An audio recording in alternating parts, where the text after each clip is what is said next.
we ready, Jacob? Now we're ready. Okay. Good evening. Thank you for attending the meeting tonight. This is the July 6th, I'm going to do Frank tonight, July 6th, 2022 meeting of the Oregon City Commission. And I'd like to have the roll call, please. Commissioner Frank O'Donnell. Here. Commissioner Rocky Smith. Here. Commissioner Adam Morrow. Here. And Commission President Denise McGriff. Present. Would you all rise and join me in saluting the flag? I pledge allegiance to the flag of the United States of America and to the republic for which it stands, one nation, under God, indivisible, with liberty and justice for all. Thank you so much. Tonight we have one proclamation, and I would like to ask Commissioner O'Donnell if he would be so kind as to read that. Do you have that in front of you? Followed up. Okay, well, I have a copy here, so That'd you be read better down yet. to the July 2022.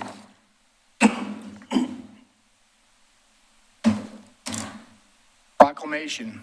Whereas in July 1990, the Americans with Disabilities Act was signed into law, and whereas the month of July was chosen to honor the enactment of this groundbreaking law, and whereas it is important to take time this month to reflect on the disability rights movement and the progress that has been made, and whereas the city of Oregon City recognizes that one of its greatest strengths is the diversity of its citizens, and whereas the city of Oregon City believes in the dignity of all disabled individuals, supporting equity and ensuring acts of discrimination will not be tolerated, and whereas disabled individuals contribute to our community's success and strength in a great number of ways, in measurable ways, and whereas disabled individuals continue to face discrimination for something out of their control and for being who they are, continue to be a target of violence and harassment,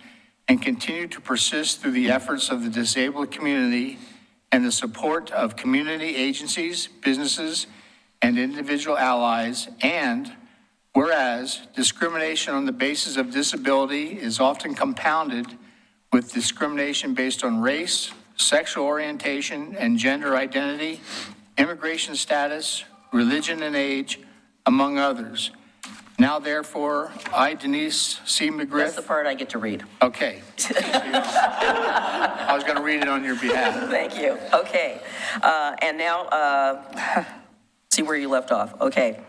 In witness thereof, I hereby set my hand, Denise C. McGriff, Commission President. So we shall sign it, and it shall be done. Thank you so much for reading that, Frank. Quite welcome. Appreciate it. It was an honor. All right, so we have citizen comments tonight, and we have a number of people who would like to speak. I'm going to use my discretion. There is one person who's asked to speak on two different topics, and I'm going to go ahead and allow it. But first, I will call up Mr. Paul Edgar.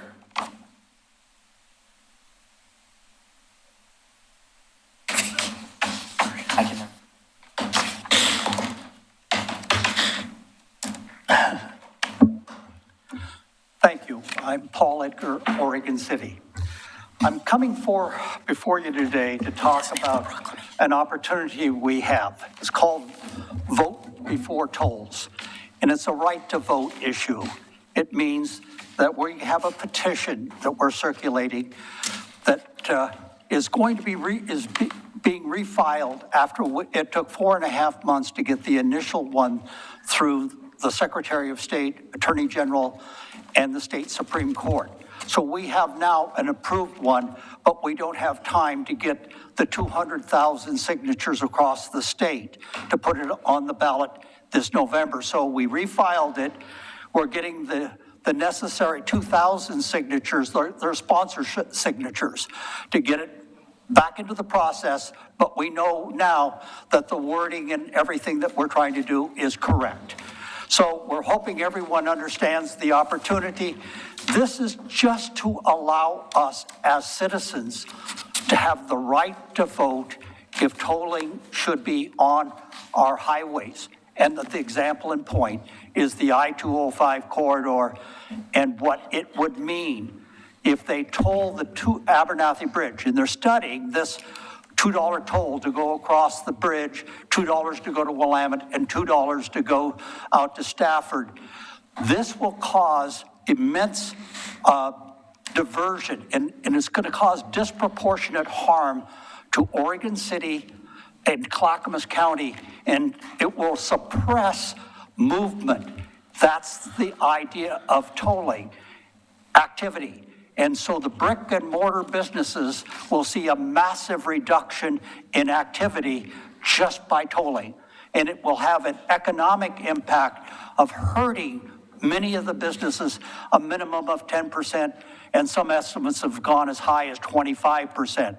So this is a big deal to Oregon City, and it will clog up downtown Oregon City in the old Oregon City Bridge, where it will just, how will people be able to move? Highway 99E, McLaughlin, or Highway 43, or Willamette Falls Drive in Westland, all will become chaos. So we're hoping that everyone understands, wants to help sponsor this initiative, and it's about Oregon City and our county and our people. Let's make sure that we have the right to make our votes heard. Thank you. Thank you very much. Catherine?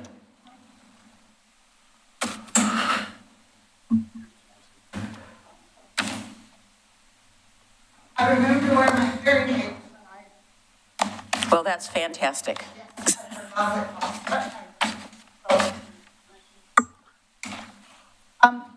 I wanted to talk to you about. Don't forget name. Oh, I'm sorry. I'm Catherine Peasley.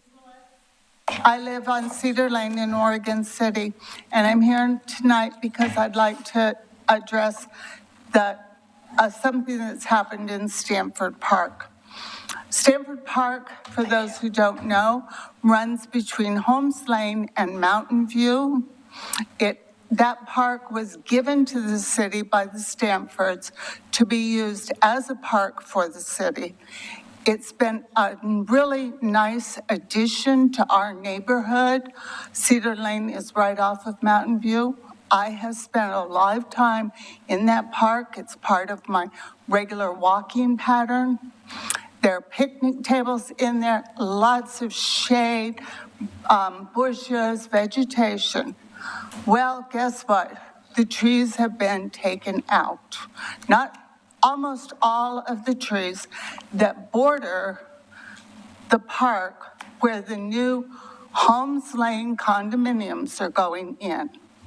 Now, I'm kind of curious about things, so I thought, gosh, can I find out if there were permits issued to remove those trees on the park property?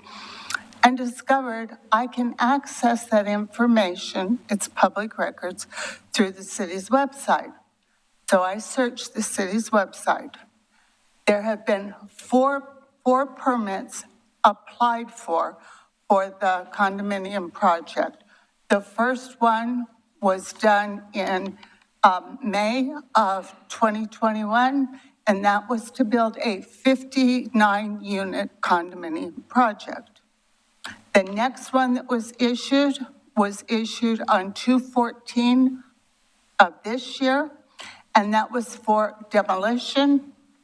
Then there was one issued on 2/19 of this year. That one was to put in the public utilities, water lines, utility lines, sewer lines. And then the last one was issued in June of this year, or applied for in June of this year, June 21st. That one was for erosion control. The only one of these permits that shows on the city website that has actually been issued, they all have the dates they were applied for, the only one that actually was issued, the one that was applied for June 21st, the permit was issued June 22nd. The permit that was applied for the demolition is the only permit that there's any reference to trees on. And the reference is, under description, no tree removal permitted, planning still waiting for final tree removal and mitigation plan. So I went into the particular project file in the planning department because I was like, well, maybe they issued. Catherine, you're a little that bit over permit. time, but I'm going to let you finish. Okay, they did not only has that permit not been issued according to the city's website, there is no record that that final mitigation plan was ever submitted. Yet those trees have been removed, and they were old-growth trees on the city park property. I think it's important to bring this to your attention. We can't put those beautiful old trees back, but if we allow this kind of thing to happen and continue to happen, when people want, and when we go ahead and allow people to put in developments, how long will it be before we have destroyed more and more of our natural resources in this town? Thank you. Thank you. And thank you for your service to our community. Thank I you. should said that up front. Ms. Hurd-Ravage, could you make a note of that? And when we get to the end of the agenda under commission comments, I think I'd like to request some follow-up on that. If the property was surveyed, then we should know where the property line is. And if it was on city property that the trees were removed, then we probably need to do something about that. Thank you, Catherine. Dee Dee Dahlstrid, you've got two things here, and I'm going to take a little bit of license and give you 3 minutes for each topic. So be succinct. My name is Dorothy Dahlstrid. I live in Oregon City. I'm now reaching my 50th year here, so good for Dee Dee. We know when I moved from that migration. Anyway, I have two topics. Both of them are old, so I could leave it to the one to next week. One's about trees, one's about signs. That Are you seems to starting be this the over, only thing Jacob? I talk about. We'll talk about the tree Hang on just a first. second. Mine says 5 minutes and 40 seconds. I put it as 6 minutes. Oh, okay. Oh, you are going, okay. But I'll see if I can stay within 6 minutes. We all know me. Anyway, I'll talk about the tree. And it was an in-rod tree that I witnessed on November 10th, 2021 being removed. When I heard the chainsaws, because it was over by Abernathy Park where I walk my dog on a regular basis, twice a day, I heard the chainsaws and I said, oh, I'll look for that. So I drove around and up around some streets and took around, and then I went onto the county property. And that's when I saw a truck saying, climbing monkeys. And the climbing monkeys were up in the trees. 2 trees had already been removed. That's how long it took me to find these and how long it had been going on. This is over in the Abernathy Enrod property. I wrote a letter. I sent pictures of the chipping truck, of them carrying the great big giant fir logs out, 2 foot long. Couldn't go measure the distance, but they were carrying them like this on their shoulders. Big logs. These are big firs. So I sent that report in along with pictures of the climbing monkeys. First, I'd called code enforcement to find out if there was a permit on that piece of property that day. And so I called Christine, she goes, I don't know, maybe it's a limbing permit. I don't see any tree removal permits. I said, okay, well, there's trees disappearing. I'm watching them being carried away. And they don't look rotten and dead to me. So I took a couple of pictures, and then I waited for about 20, 35 minutes over in the county parking lot. And so I thought, you know what, take a picture, Dee Dee, blow the number up and call them. So I called Climbing Monkeys. They answered the phone. Bzz, bzz, bzz, going on in the background. They were on premise. I said, okay, can you tell me if you have a permit? Yes, we're removing limbs. Can you tell me if a limb removing permit is for removal of trees? Oh, I've got to go. Click. And within 35 minutes, they were packed up, climbing down 2 other trees that have already been partially limbed up for removal. You don't limb trees way up unless you're going to start dropping them down. Anyway, I sent letters in for this and finally asked for cases. Every month I would say, can someone tell me what's going on with this? I'm the witness. I should be able to, do you need my pictures? Do you need my testimony? No reply to any of these. Okay, so sorry. That was November of 2021. Finally, I got a letter, an email back again after multiples, and I've been CCing people on this, blind CCing, saying the owner is aware of their request and indicated the trees were damaged by ice storm and replacements. This is over a year later, and he still didn't get a permit, and I think they would have known it was ice damage. This is a year later, so the moratorium was way over.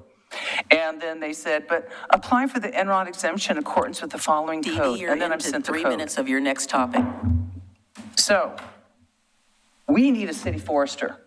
We need a city forester that is going to be interviewed by NRC and the head of our park department. We need somebody who is something about biodiversity and will care for our trees. We need to have somebody with knowledge to save retention of trees, not getting the forester that will continue on with urban logging. This is what we're having, okay. And I have not sent a 159. response back from that, and my last one was, and I have a code number and everything, and they just said, well, they said, we're still waiting for a reply. This is 9 months later, and they still have not had a reply from the owner about what to do. They've never sent anyone out to see this trees, never looked at it. It's wrong. Okay, so, sign code. These are things that because I am retired, I have too much time on my hands, and I love our city.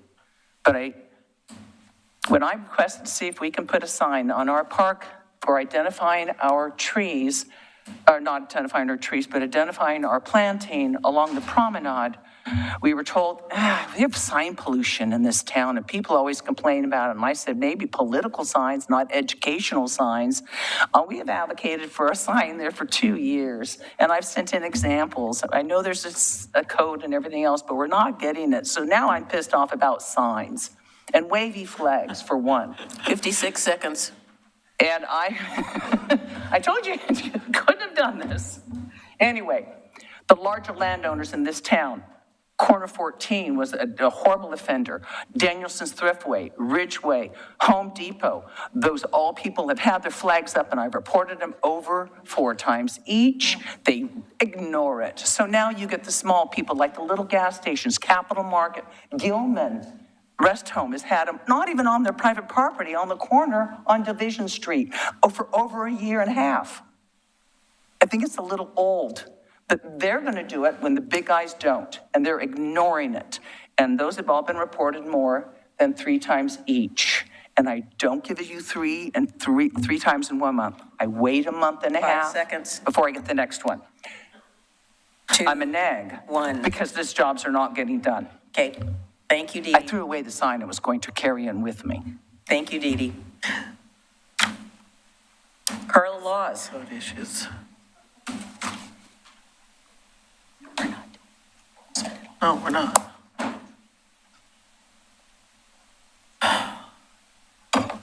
Hi, Hi. I'm Carla Laws, and I live in Oregon City, and I'm coming on behalf of Elyville Neighborhood Association as chair.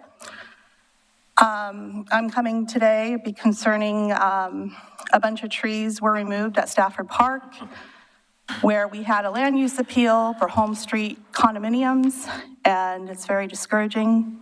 We had a meeting there back in 2021, initially talking about the appeal. There was all sorts of trees. There was shade, natural shade, canopy. That's all been thinned out, especially at least 40-year maples and birch trees.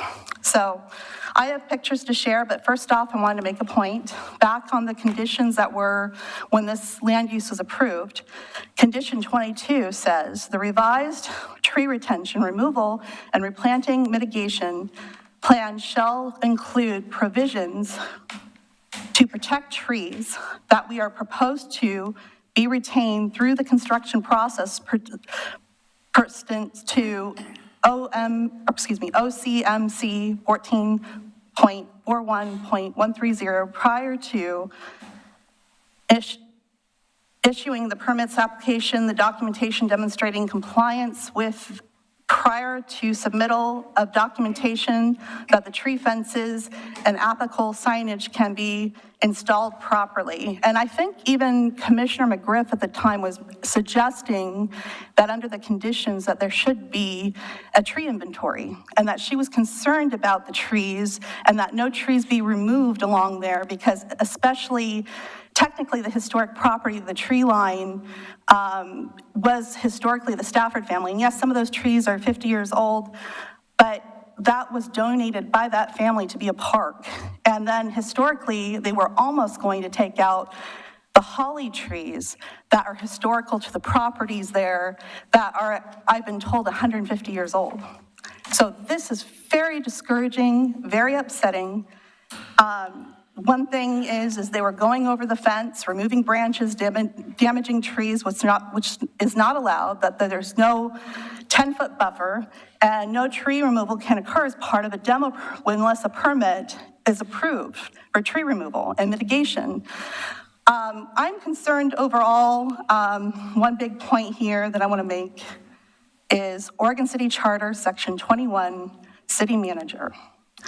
Under C1, keep the commission advised at all times of all affairs and needs of the city. And that is not happening. I don't blame Parks for this. I don't blame the community planning director, who wasn't even here yet during this. I do blame city leadership for not being accountable and to these conditions and following them. And it's very upsetting. And I want to share some pictures up here, just so you understand the magnitude of what has happened. So this is initially, the first picture is where they start, we're starting, and I got a text, and all that was filled before. And you can see how much is cleared out. Next one, please. That's Stafford Park. This is view of Stafford Park.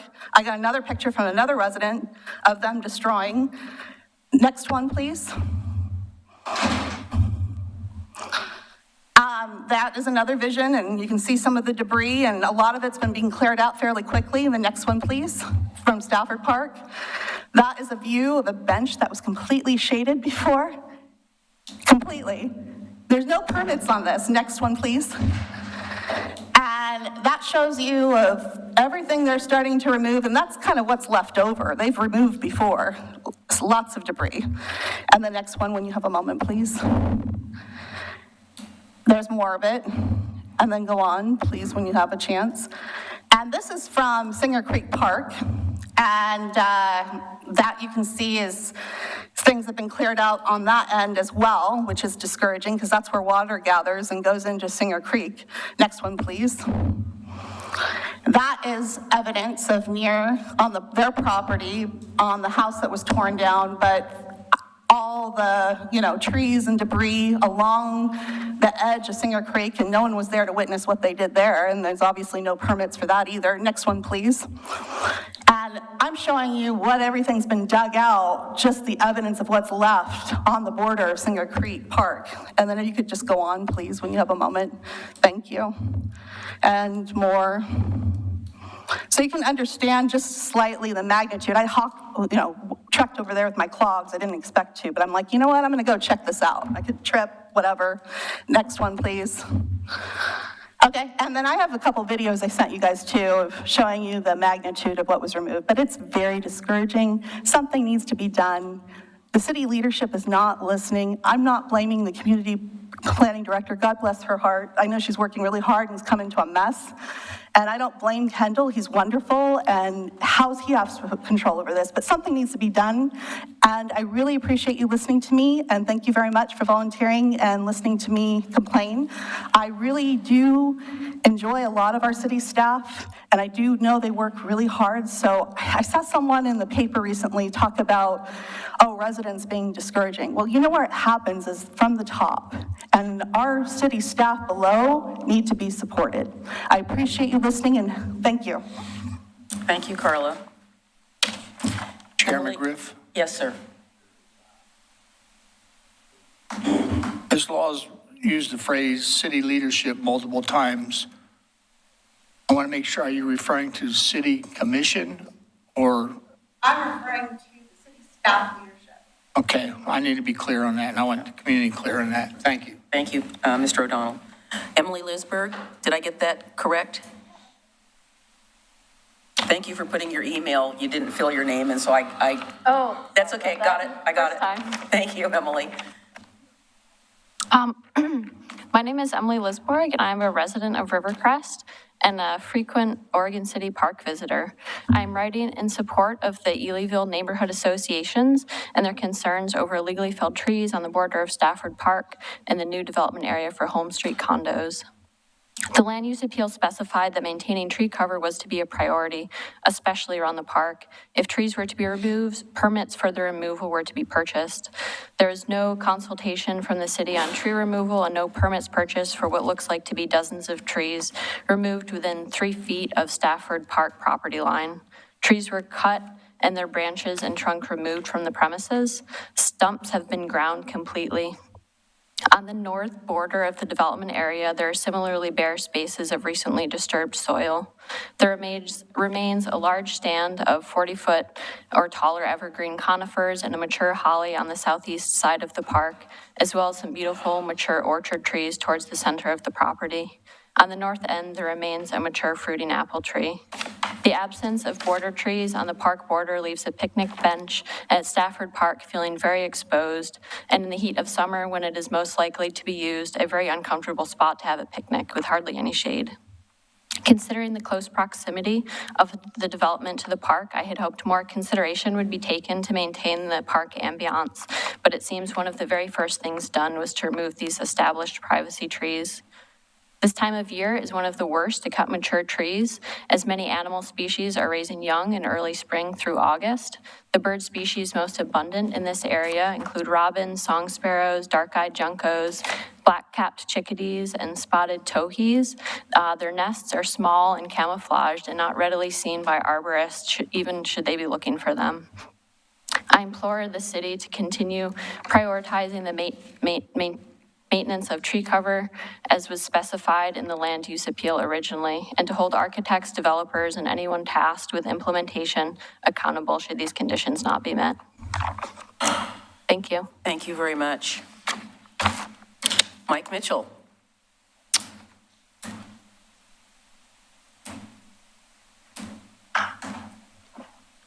Good evening. Thank you for giving me the time. My name's Mike Mitchell. I'm an Oregon City resident. As you all know, I also serve on the Budget Committee. And you may recall at our last round of budget negotiations for the current budget, I was critical not only of the budget, but more importantly of the process that we went through, or in my mind, the lack of process. I don't think we gave it enough time for public involvement. I don't think we gave it enough time for Budget Committee members and yourselves to thoroughly review the document, to be able to ask questions, to give Mr. Zook and his staff time to respond to those questions. So why am I bringing this up now? A few days ago, we passed into the second year of our current biennium. And before you know it, Mr. Zook and his staff are going to be working on the next biennium. So now is the time, I would ask you as an individual and as a group to think about what that process was like. Think about whether we gave it the time, the opportunity for public involvement that it deserved. My mind, there's nothing we do as a city that's more important than properly spending the public's money and letting the public have input on how that money is spent. So now, when there's enough time to set up an expanded time frame, an expanded timetable, I would ask you to consider asking Mr. Zook and Mr. Conkle to bring forward a revised timetable different than what was done last year, with more opportunity for the public to see the document ahead of time, with more time, more opportunity for the Budget Committee members, and more opportunity for Mr. Zook and his staff to answer questions as they come up during the process. As I said, I don't think there's anything we do that's more important than spending the public money. So I hope you'll give that consideration. Thank you very much. I want to thank you for that. Obviously, good minds think alike, because this commission has already talked about that. And no, that's okay. You just reinforced that we aren't the only ones that had a concern about that. So thank you for doing that. Thank you, everyone who came tonight to give public comment. We will be following up on all of the items that were brought up so that we can find out what is the path to take to resolve some of these issues.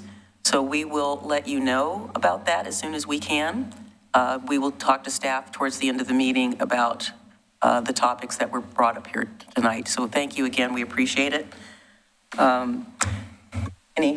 Yes, Mr. O'Donnell. If I may join in, I agree completely with what Mr. Mitchell said. Given the magnitude of the task and the dollars to be expended, I think the process needs to be elongated. I leave it to others to suggest how long that should be for careful deliberation, but I am entirely agree with what Mr. Mitchell just said. Thank you. I would agree. When people ask me, when I was getting started here, what was the most difficult part? I would tell them I was sworn in on a Friday and my first meeting was on the following Monday, which was the budget meeting.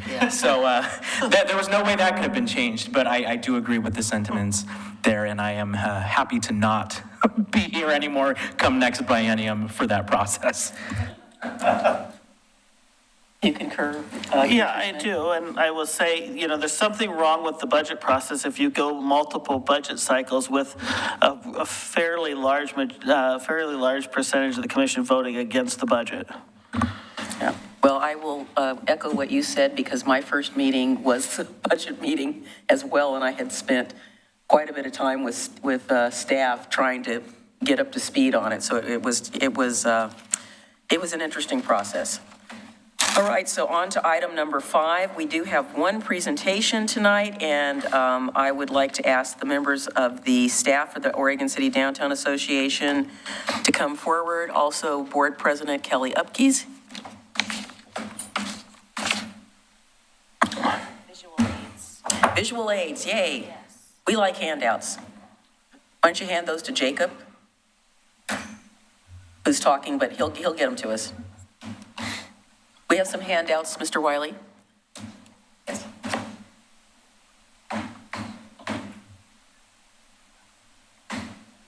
Good evening, everyone. I'm Kelly Upkees. Hang on just a second if you want us to have them. He's going to get them to us just in just a hot second here. He's bringing the clicker. I actually am, so. They get more than 3 minutes. They get more than 3 minutes, by the way. Thank you. Thank you so much. All right, we have handouts in hand. Okay. Both hands. Okay. Good evening, everybody. Thanks for having us this evening. I'm Kelly Upkees, current board president for the Downtown Oregon City Association. And I just want to say thank you. I want to say thank you to the staff. And I'd also like to say thank you to our board members that are here and watching on YouTube. So, thank you. So to Mr. You need to get it closer. The people in the back row cannot. Okay. Cannot hear. Better? Is that better? Okay. Okay. All right. Give me the thumbs up or thumbs down if you can't hear. Okay. So to Mr. Mitchell's point, we come here once or twice a year at a minimum to share with you what we've been doing with the city's investment in the Downtown Association. So I just wanted to give you a quick overview of what DOCA is. We are a separate nonprofit from the city as well as the National Main Street Center in DC, and we are an accredited organization with the Oregon Main Street program through the Oregon Parks and Rec Department. So we are one of 5 accredited programs out of 106 in Oregon, which means we have to do a lot of work to keep that accreditation. Just so you can be proud of Oregon City, the Downtown Association here. That is 5 of? 5 of 106. Yes. So the others are affiliated programs with minimal staff or minimal budgets, or they do a couple of projects a year. So we do upwards of 30 plus projects a year. So we're in the top 5 in Oregon. So we use the state or the national Main Street approach to developing and revitalizing downtown. So I'll remind you, there's 4 points there: economic vitality, design, promotion, and organization. It's really hard for us to hear if you're talking in the audience, and I'm so sorry to have to point that out, but the acoustics are not super good in here all the time, so thank you. All right, so that's the 4-point approach that we use through the Main Street, the National Main Street Center. And that approach has been used for the last 44 years that the organization has existed. So I just wanted to go through and talk about what we've accomplished in this past year. We're on a calendar year, so you have the annual report there for 2021. And just go quickly through what your investment has allowed us to do. Beautification Projects, we have a clean and safe team member, a part-time person who cleans the downtown in lots of different ways. We have power washing, we have weeding, tree maintenance, since we don't get a lot of that downtown, storefront cleanups, trash and biohazard removal. We have upwards of 800 to 900 pounds of trash that we dispose of every year with our part-time person, and we could really use more time. We also, as you know, got funded for the street lighting project. So we're in the process of figuring that out. There's some logistical things that we need to continue working on with Public Works. But we got some good funding for that through the Metro Enhancement Grant, thank you. And we are working on a capital campaign as well to fund the rest of the program. We also got $56,000 last year for Corn Corner facade improvement. I hope you've checked it out. We did the restoration on the outside there. And it was just announced that we got $152,000 to do an interior renovation for the Bridgeview building, which we will start. The roof has to get done first, but so September, October will be the beginning of that process. So we will be making a warm shell for a restaurant brew pub style business that will be really great on that corner. And then we have worked for years now on helping to restore the mural code. And so we helped restore the trolley mural as well as the new mural that's on White Rabbit. So our board members were out there power washing before it went up. So we did a lot of physical labor too. So we also work in the promotions department, so that's marketing. So we had 13 states participate in our virtual run last year, which was really fun. We used the Oregon Trail game graphics, and they got little tidbits along the way as they ran the 2,000 miles. Or walked. Yes, or walked. And then we had 15 blog posts about our downtown businesses with a professional photographer. We hired a professional photographer for the Taste of Oregon City, which was the month of July last year, which we had people upload their receipts in order to get gift cards to come back to downtown. And we got about $12,000 in receipts that were uploaded. Never mind the receipts that weren't used or weren't uploaded. So then we do the cookie cutter promotion for Small Business Saturday. We have Halloween festivities, which this year included a costume contest, which was really fun. And then we did the tree lighting ceremony as well. And we're really excited to have events come back. We will be doing First City Celebration for the first time in 3 years next weekend, July 16th. So we're excited about that. And then in the economic vitality area, we did host an upper floor housing workshop last year. Which was to support, we brought in experts on upper floor housing conversion and adaptive reuse to talk to our property owners about how we might potentially use the upper floors of downtown in a more useful way as we move away from the courthouse leaving. Right now, it's a lot of office space. And so trying to preempt some of that, we talked about upper floor housing. And then at business support, there's a lot of things in there that we do on a regular basis. That's probably the majority of the things that we do is supporting the businesses individually as well as education for them. And then working with the Transportation Demand Management Group on the parking study, we hosted a kind of small gathering to talk about the results of that as well. So continuously working on that. So I just wanted to show you some national statistics as well as what we can actually measure here in town. So national statistics, $5.7 billion were reinvested in main streets across America that are accredited programs. And the return on that investment was $19.34 per public dollar that went in. And we here,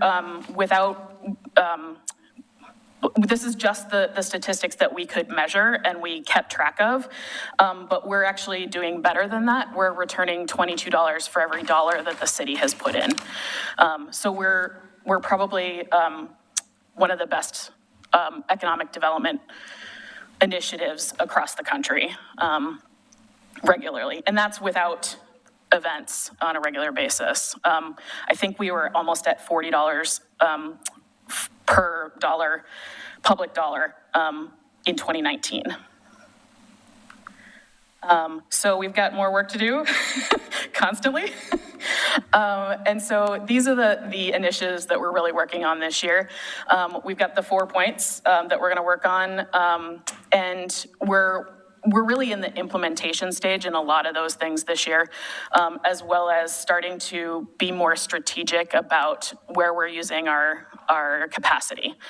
And building those partnerships with the city, with other entities. The Three Rivers Artists Guild has been great, and we're continuing to work with them. So just continuing to build those projects.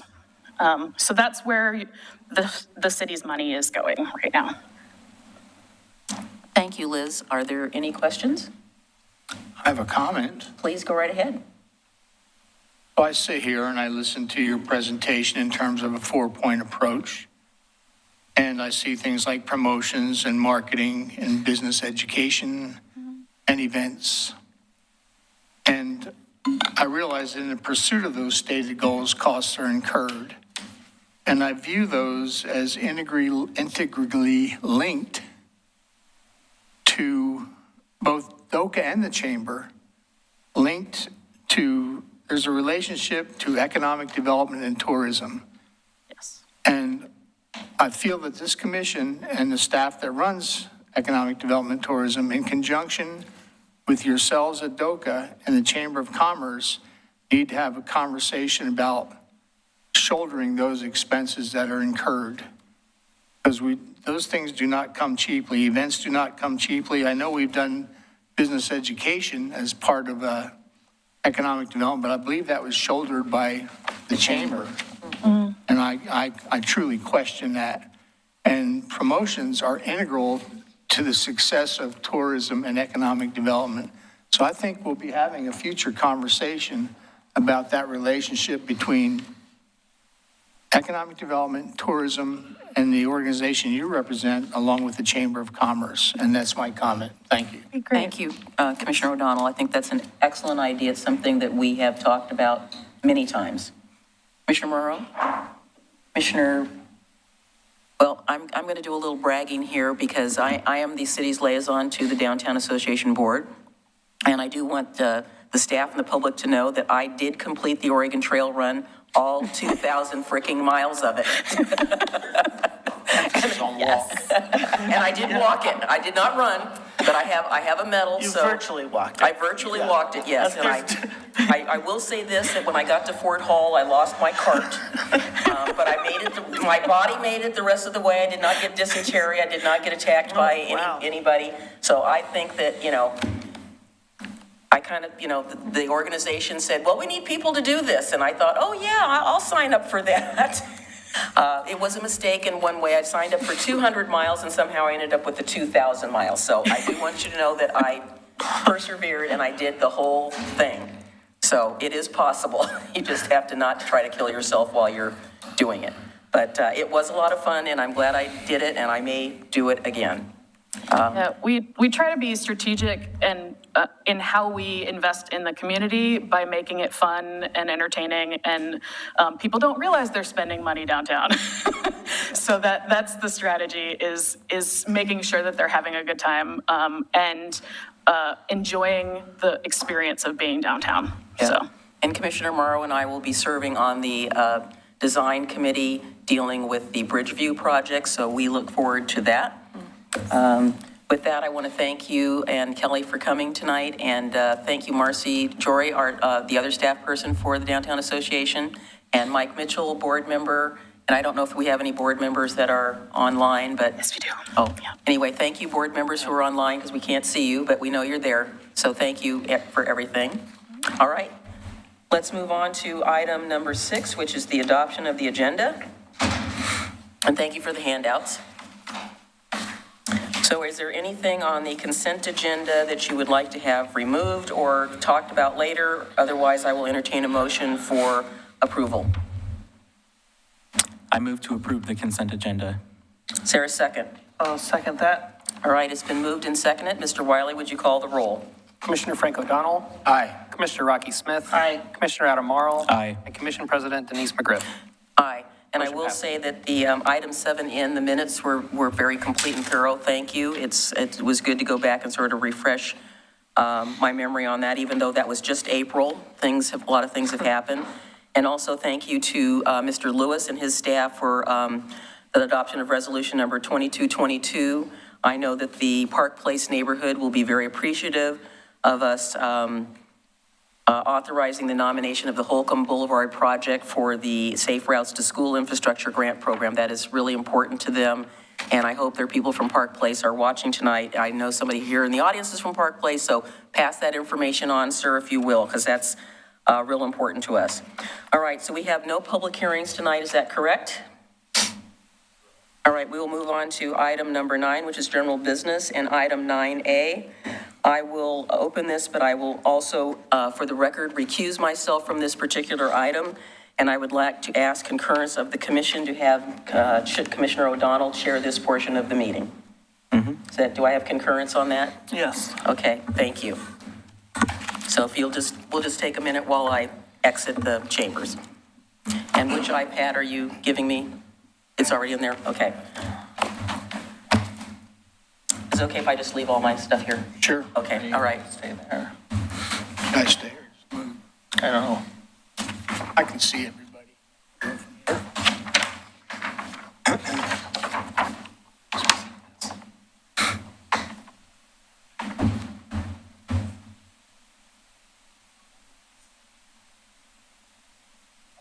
When did this come into our possession?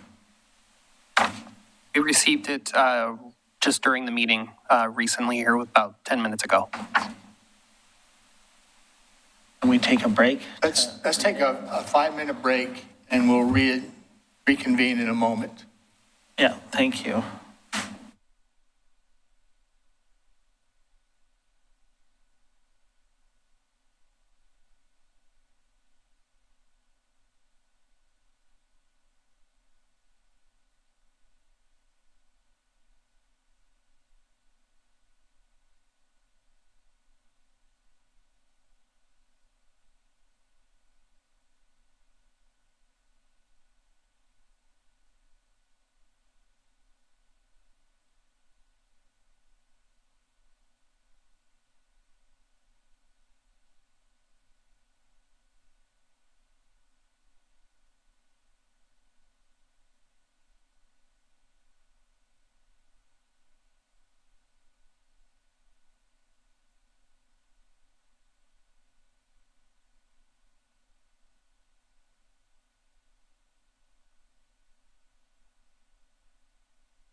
other meetings, feel free to conduct them outside. We are back live.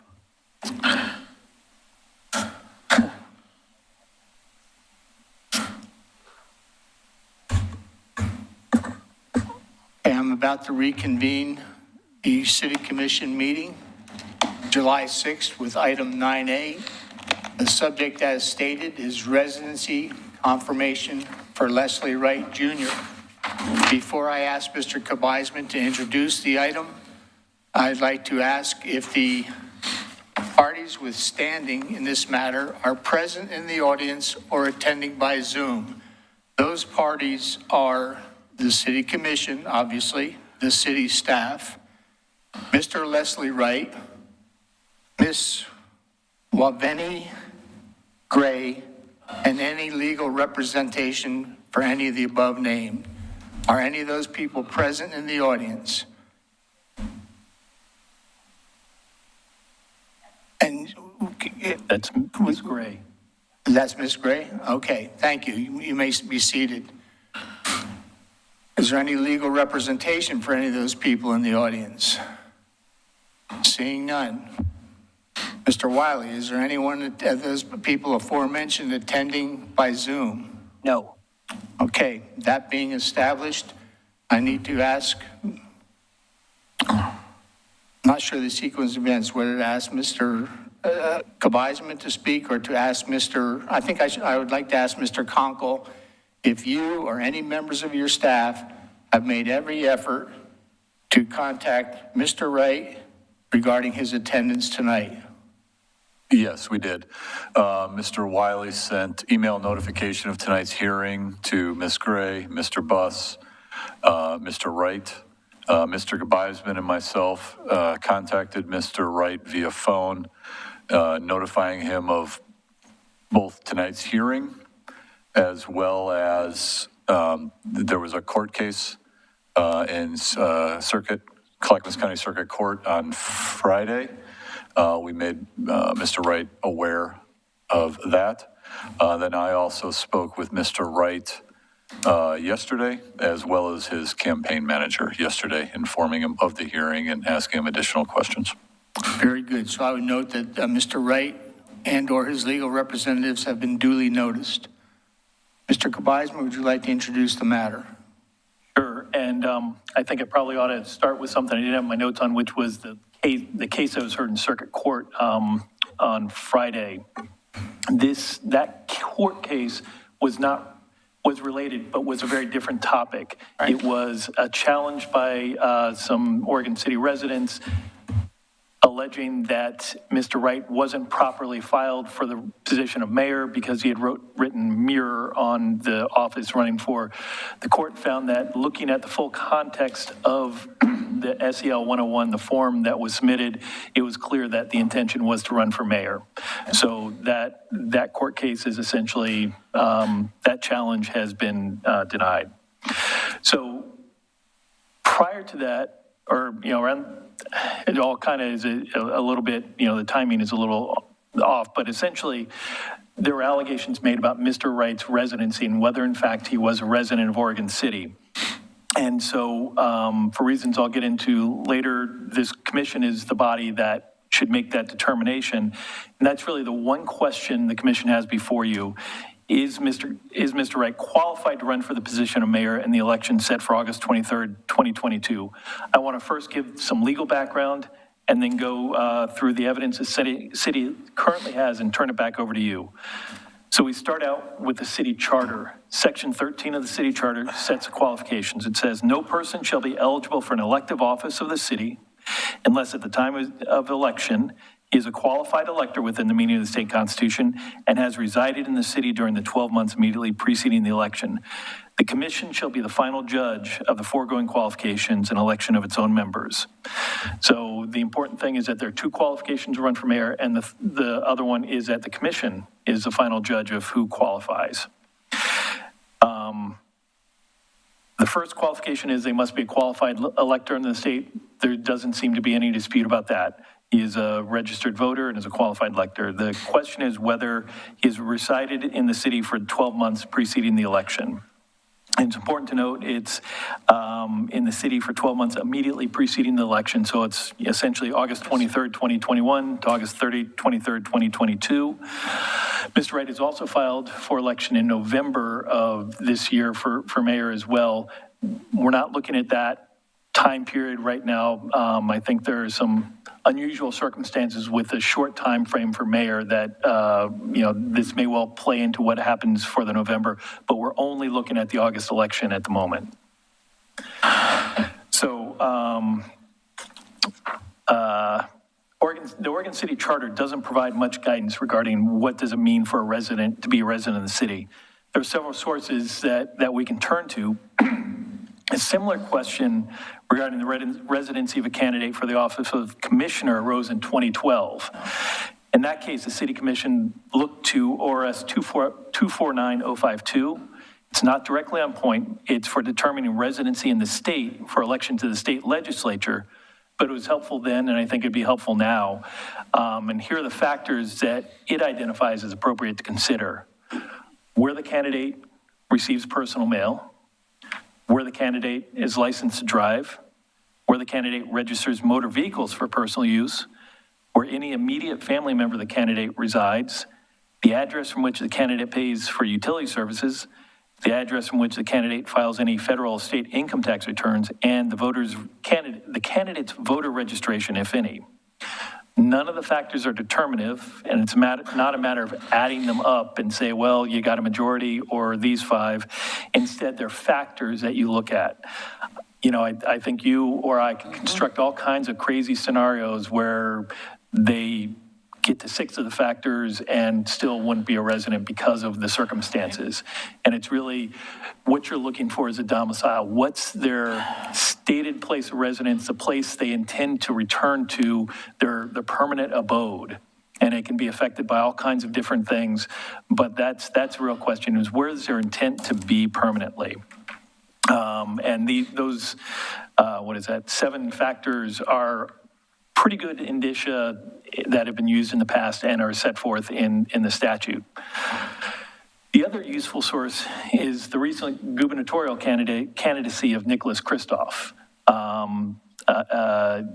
Again, I want to be clear that case is not directly on point. It delved deeply into the meaning of the 3-year residency requirement in the Oregon State Constitution, which was written in 1850 and had volumes written about the history of where these different clauses come from.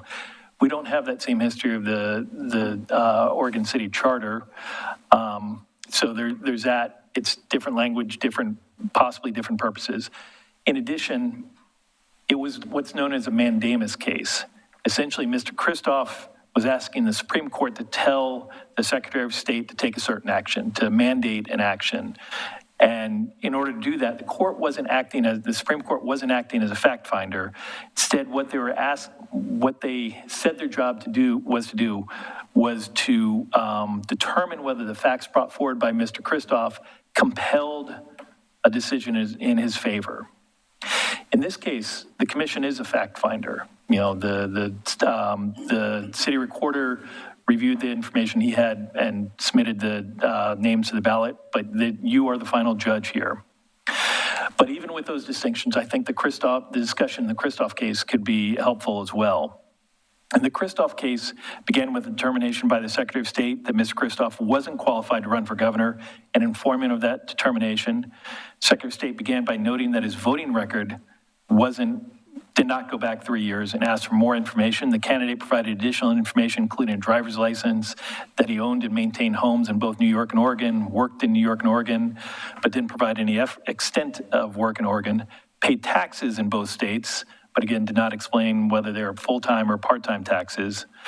And the Secretary of State said that she could not ignore past acts as opposed to current sworn statements and place significant weight on the voting in particular.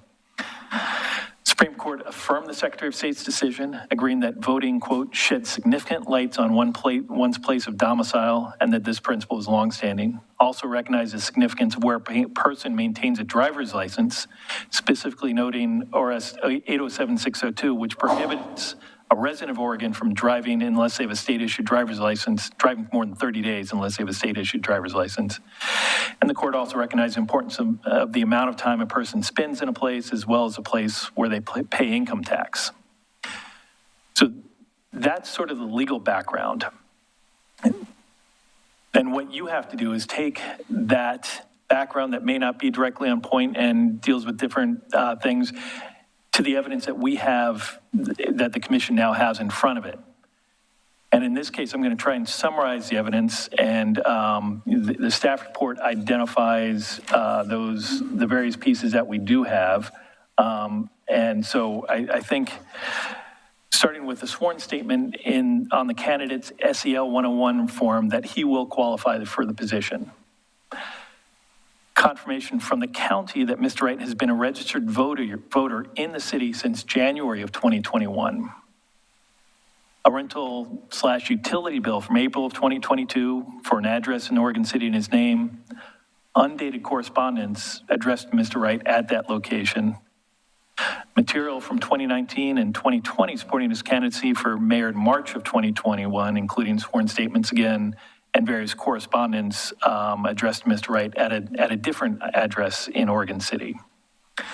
So those documents are what he has in support of the conclusion of him being an Oregon City resident for that year previously. In addition, there's additional information that Mr. Wright's driver's license is in the state of Washington. Previously, an unsworn statement from a former employee asserting that Mr. Wright was not a resident of Oregon City for a period of time in that 12-month period. Just 20 minutes ago, the city received a sworn affidavit or declaration that you had an opportunity to review in that break, asserting that Mr. Wright was not a resident. The utility bill in Mr. Wright's name for May of 2022 for residents in Wilsonville. And these are what suggests that maybe he's not a resident of Oregon City. The commission's evidence this evening is to hear that any evidence about where he resided during that 12-month period and determine whether Mr. Wright should remain on the ballot for the August 23rd, 2022 election for the position of mayor. This is not a public hearing in sort of a land use sense that anybody gets up and can talk to the commission. You know, certainly Mr. Wright has an absolute right to attend and to present whatever evidence he has. In terms of others, you may want to consider, as you indicated earlier, Ms. Gray is here, and I don't know if she's prepared to speak or not. We have had a request from somebody who doesn't have any evidence but wants to summarize his position on it. I think the better course may be to focus on the evidence. So with that, I think there are three possible outcomes that we can talk about. One, determine that you're satisfied that he has submitted sufficient evidence to remain eligible. As noted earlier, the city recorder submitted a slate of candidates to the county clerk that included Mr. Wright. And so if you determine him to be eligible, nothing further needs to be done. A second option is determine that you don't have sufficient information to make a decision about residency. In that case, I would again recommend that the status quo remains. Mr. Wright remains on the ballot, and the commission can revisit this question in August should Mr. Wright be elected to the position of mayor, and the commission, as the final judge, can make a determination prior to seating Mr. Wright. The third option would find that, based on the evidence you have in front of you, that he is ineligible, that he has not was not a resident of Oregon City for the 12 months preceding the election. In which case, our option would then be to transmit to the Secretary of State's office and the county clerk's office, noting that we had made a determination that he was not eligible. We've had some communication with the county clerk's office, who indicated that if they receive that, they may or may not remove his name from the ballot. There's a statute out there that requires information to go on the 61st day, the final slate to go, but the county has not sent those ballots for printing and could make that change. They essentially have two slates. And so we're not certain if there is a determination whether that Mr. Wright's name will still remain on the ballot or not. So That's a summary of where we are in the information I'm aware of. I'm happy to answer any questions and provide anything else that you might wish to discuss prior to seeing if, Ms. Gray or Mr. Wright are available to answer questions. I believe I've prepared at length in this, and what I may be about to say may duplicate much of what you said. I think it's important for the record to be clear. Mr. Gebeisman has just recited the qualified elector criteria and the commissioner's final judge, and applicable state law. The current status, of course, is that the city recorder has submitted a list of candidates, including Mr. Wright. I would note for the record that Commissioner McGriff, as a candidate herself, has both recused herself and removed herself from both audible and visual input to this commission. She is not even in this room. My personal thoughts on it is the impact on this election is important. If you consider there's an impact on the election, there's an impact on Mr. Wright, there's an impact on other candidates, and there's an impact on something that's been way too present in America today, the legitimacy of the election process. If we allow Mr. Wright to run and he's determined to not, if he were to be successfully elected and determined not to have been a viable candidate, a legal candidate, the impact on the election would be severe. I mean, either he would have to be removed as a candidate, we'd have to have another election. If a second place candidate were to be within reaching distance of the successful candidate, the argument could be made, if I had Mr. Wright's votes, I could have possibly prevailed. The legitimacy of the election process weighs heavily upon this commission. As such, in the interest of transparency, I want it to be known that every member who still sits up here has endorsed Commissioner McGriff as the candidate. And as such, I'm going to ask for a statement from each member. I'm going to read a statement that says that each member will be objective despite their support for a different candidate. They will be objective in evaluating the information presented and support, and this is a phrase directly from our oath of office, support the Constitution of the United States and the state of Oregon, along with the Oregon City Municipal Charter and Code as stated in each member's oath of office. I'll direct the question first to Commissioner Morrow. Do you agree with that statement? I do. Commissioner Smith. I do as well, and I'll just add to that this is not the first time I've been a participation in some sort of conversation like this. We take this very seriously, and I have no doubt that I'll be able to look at the evidence and make a decision that is based on that only. I'll further go on and say that as chair of this meeting tonight, there'll be specific ground rules in the conduct of this meeting. Each and every participant will both be respectful and responsive. Witness statements will be directed to the commission only and not to each other. There'll be a time limit if Mr. Wright should show up or his representative of 10 minutes for him and 3 to 5 minutes to others, unless extended by the chair, myself. And if he is present, Mr. Wright or his attorney would be given the final rebuttal opportunity. In the absence of attendance by any of those who have standing in this event, the decision will be made solely on the information presented tonight. And the goal of this meeting is simply the evaluation of residency during one time period and one time period only as called out by our laws. That time period is August 23rd, 2021 to August 23rd, 2022. We recognize the difficulty we're encountering because of the time constraints as stated by others and our dependence upon witness inputs, particularly the quality of information to be presented by those who have standing in the matter. And that information is critical in helping this commission make a decision. Statement regarding the law has been clearly stated by Mr. Kabizman, and I will not recite it again.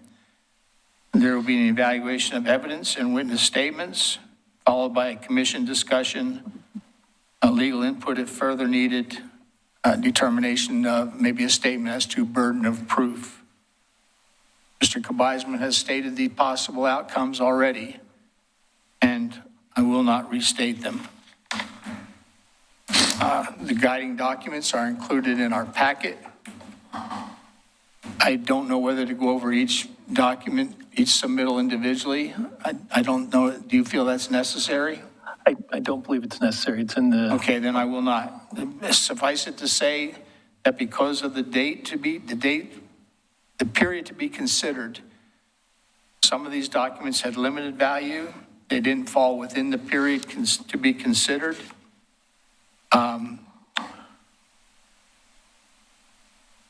If they did, you have to weigh the value of a utility statement, knowing that utilities can be paid on behalf of others. For example, a landlord on behalf of a tenant. So that weight will be weighed. If there was no date stated on a document, its value is minimal. The voter registration, we all know that you can be registered in an area and not having lived there for a long time until such time as you change your registration. A matter that was specifically noted that on June 17th, 2022, Mr. Wright presented a Washington State driver's license for identification. I find that interesting in that I took a moment to look up Oregon law, and I have to find it if you excuse me a moment. It's from a website, oregon.gov/pages/new-to-Oregon.aspx. And that states simply that driving in Oregon, new residents of Oregon are required to obtain a replacement for their out-of-state driver's license and register their vehicles within 30 days of establishing residency. It basically says, get a driver's license, and I'll quote verbatim, new residents of Oregon are required to obtain a replacement for their out-of-state driver's license within 30 days of establishing residency. We subsequently, prior to this evening, received allegations where the residency of Mr. Wright was questioned by Ms. Gray, and in the last 40 minutes have come into possession of a sworn statement by the same Ms. Gray, which will elaborate upon that initial position. I would also state that Mr. Kabizman's criteria as were stated in the legal report from his firm, and the residency requirement within the preceding 12 months of the election was again stated, as were the criteria, and I'll restate this because I think it's important, under ORS 249052, where the candidate receives personal email, where the candidate is licensed to drive, apparently Washington. What is that address stated on the license? I don't recall. I would have asked other questions if Mr. Wright had been present, where his vehicle registration, the insurance statements, where the candidate registers motor vehicles for personal use, where any immediate family members of the candidate reside, and the addresses from which the candidate pays for utility services. And this would have been telling the address from which the candidate files any federal or state income tax returns. And of course, the candidate's voter registration, if any, was in fact in Oregon City. The ability to provide that evidence would have been critical had Mr. Wright or his legal personnel decided to attend. At this point, it's obvious they have not. So I believe what I'd like to do is, I don't know if I want to elaborate upon the Christoph decision. That's a legal matter, which you have stated, which is the difference between domicile and residence. You can't have a residence which is not your domicile. Domicile is where you intend to live, where you actually see yourself as living, where you go home to. If you're assigned out of state, you're assigned to an oil rig or a task for a company, that's a temporary residence, but the courts have stated domicile is it, and I'll leave it to legal to elaborate upon that. I don't know if I wanted to, I don't believe I want to go any further. I think I've covered the ground enough. I believe I would open it up for input from my fellow commissioners for deliberation. O'Donnell, the one question that we might have, we've got the sworn statement from Ms. Gray. She is I'm present. sorry, I went out of order. Ms. Gray, in addition to having made the initial question as to the candidate's suitability or legal standing to hold office, has recently, in the last probably 50 minutes now, supported a sworn statement. If Ms. Gray would like to come forward, or first I want to ask, has everyone on commission had a chance to review that document? Yes. Yeah. Do we feel that Ms. Gray's in-person statement is? It's up to the commission whether you have additional questions for Ms. Gray. The sworn. Does the commission have any questions for Ms. Gray? Or would you like any clarification on the statement that she has submitted? I think the statement in and of itself is very specific. It fleshes out the original filing that the original emails that were received. On review of the document a final time, does anyone have any questions for Ms. Gray?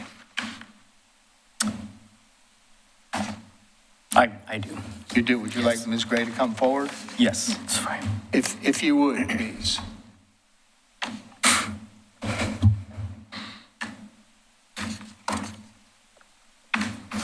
Please take a seat. Get comfortable. Ms. Gray, if you would be kind enough to give your full name and just your city of residence. We don't need an address, city of residence. Wavani Leslie Gray, and I live in downtown Portland. Okay. Commissioner Morrow. Thank you. And thank you, Ms. Gray, for joining us tonight and for coming forward with this information.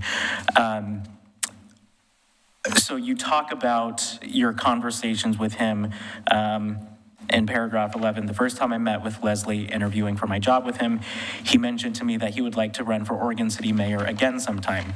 I asked if he needed to live in Oregon City to run for mayor there, and he said something to the effect of, I'll just rent an apartment in Oregon City so people think I live there, but I'll use it as an office to run my business.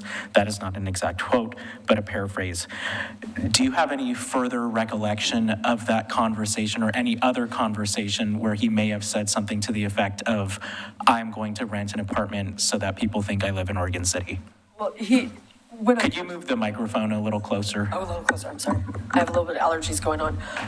Yeah, when I first interviewed with him, he'd mentioned it, and then when I started working for him, I'd go out to his residence in Wilsonville, where he lived, and he had a home office there that I was working from. So in the mornings, we would just sit at the table, we'd drink coffee, we would just go over business stuff and whatnot, and we got in the conversation, and I asked him how he was going to prove that he had lived in Oregon City, and that's when he had said that it was real simple. He would rent a apartment or something out here in Oregon City, and it would look as if he lived there because he would be going there every day. He would be seen there every day because he would be doing his janitorial business out of there.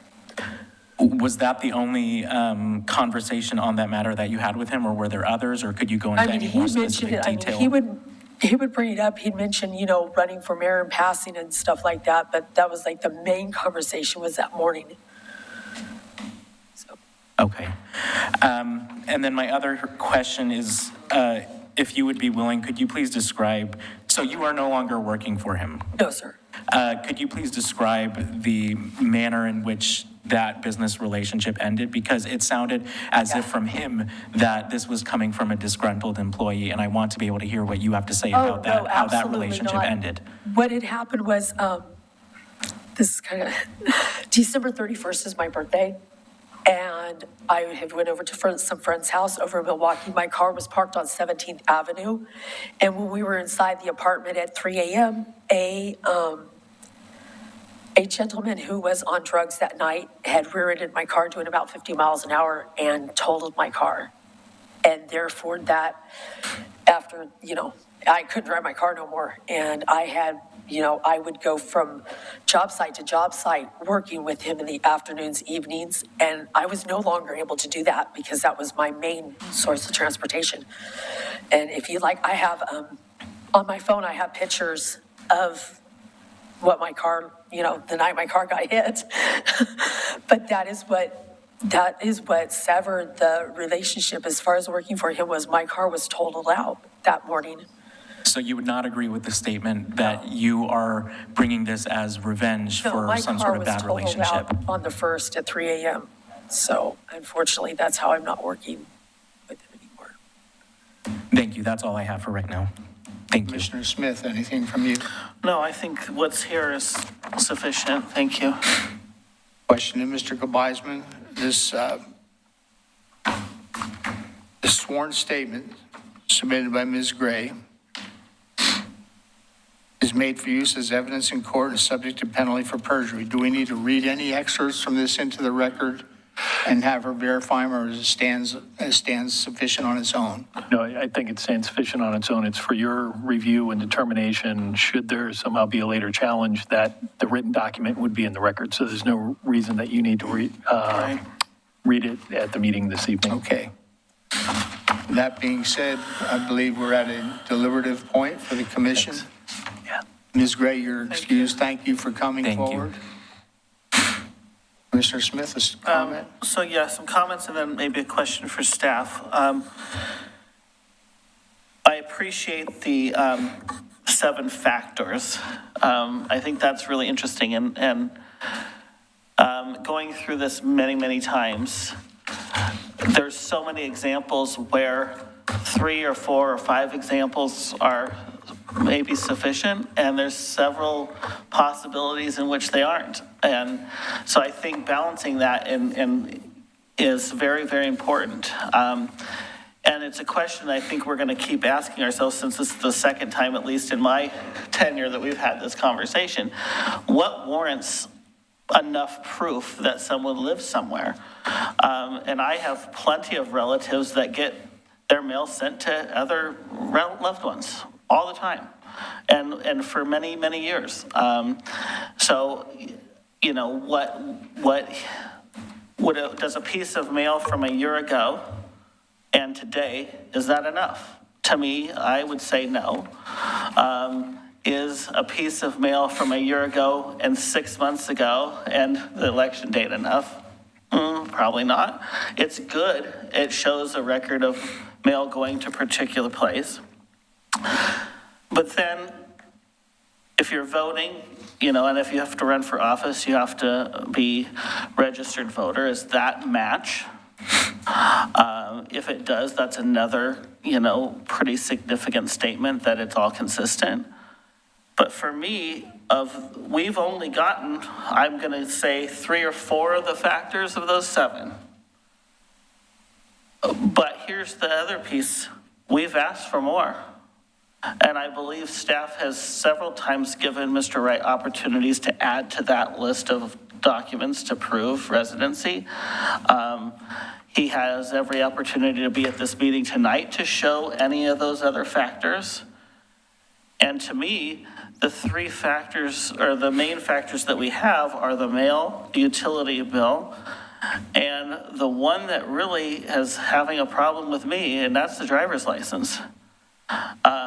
if the driver's license didn't match the voter registration and the mail, that's a huge thing for me, especially when he could show us his current driver's license if it has been changed in the recent dates. I would just say if, any of us in this room pulled out our driver's license, it's going to have where we're living on it pretty much. And so I think that's a big piece that's missing. I don't think the 3 or 4 factors that we have are enough. And I would say that that's probably my feeling without this.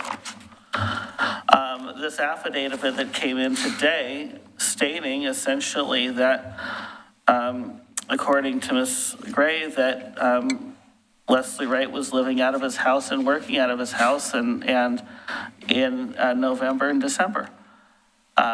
So there's too big of a gap in my mind of filling those 7 factors that make sense.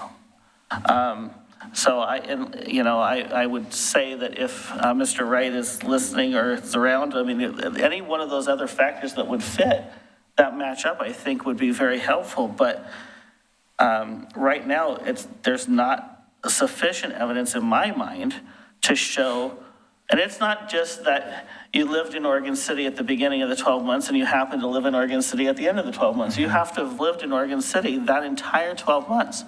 And I don't think we're seeing that here. I wouldn't,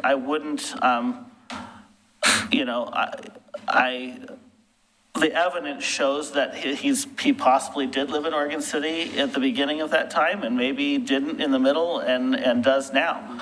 There's a gap there that I can't make sense of. So I'll just say that for now.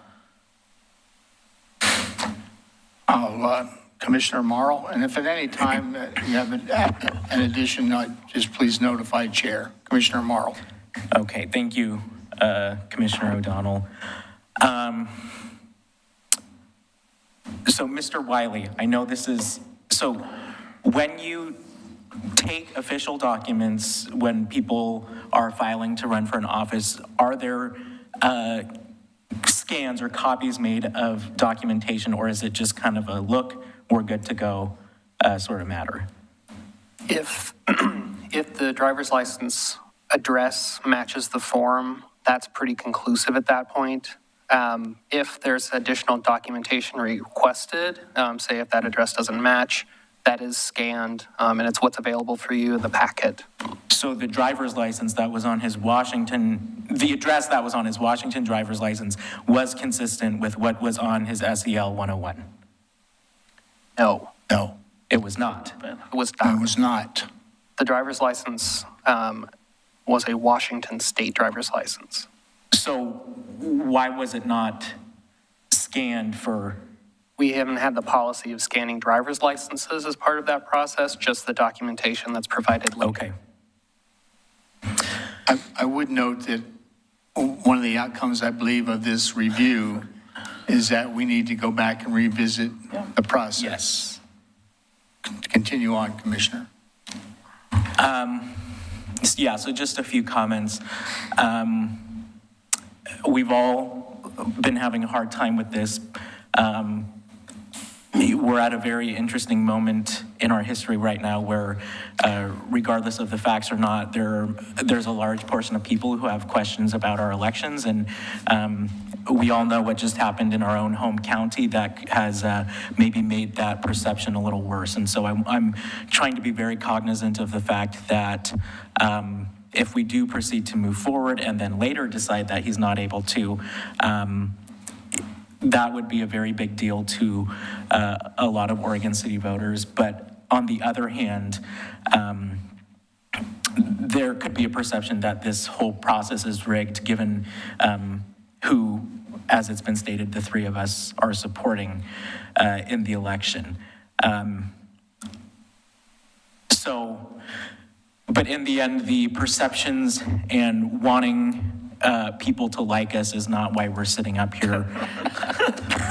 We're sitting up here because we need to the best of our abilities, uphold our oath of office and determine the facts of this case. And the people of Oregon City deserve to know that their mayor lives in their community and knows their community. I will say, regardless of his residency, I do not believe Mr. Wright is qualified to be mayor. And I'm not talking about his residency there, but I'm not going to get into that. So the biggest thing weighing in on me, like Commissioner Smith said, is the driver's license issue.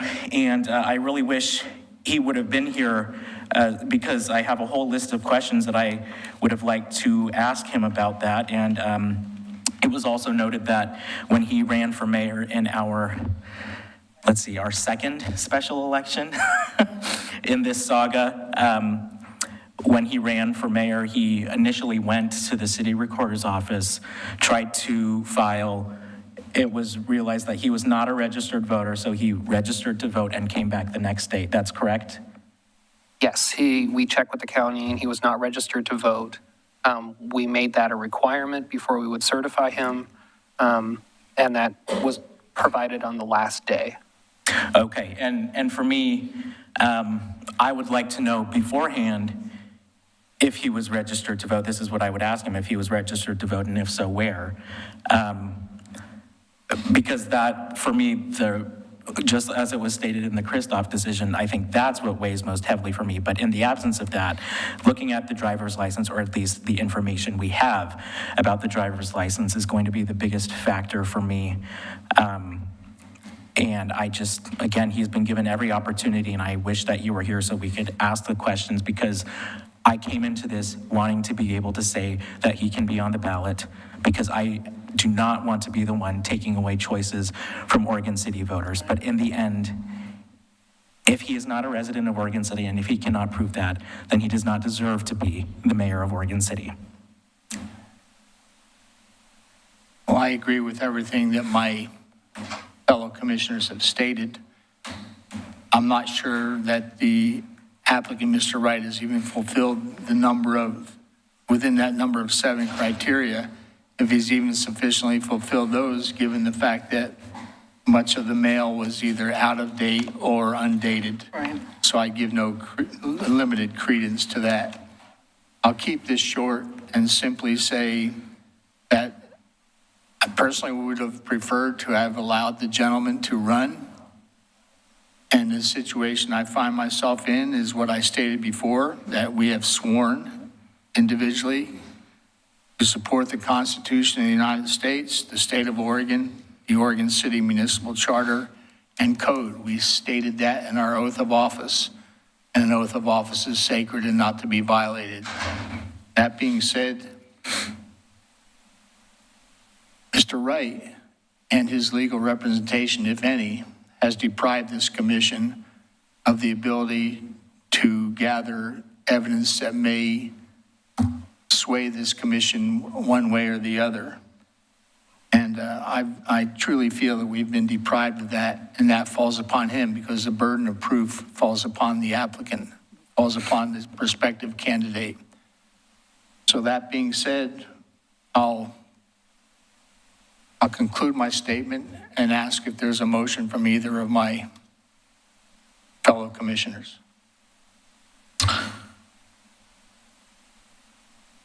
How do we word this motion?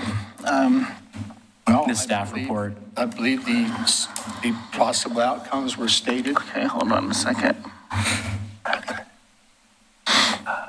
It's just a motion along the lines of, I move that the City Commission of Oregon City find that Leslie Wright Jr. is or is not qualified to run for, is or is not qualified to serve as mayor of the City of Oregon City. Okay, I found it here. By virtue of failing to meet the residency requirements. Yeah, I'll read it the way it's written here. Oh.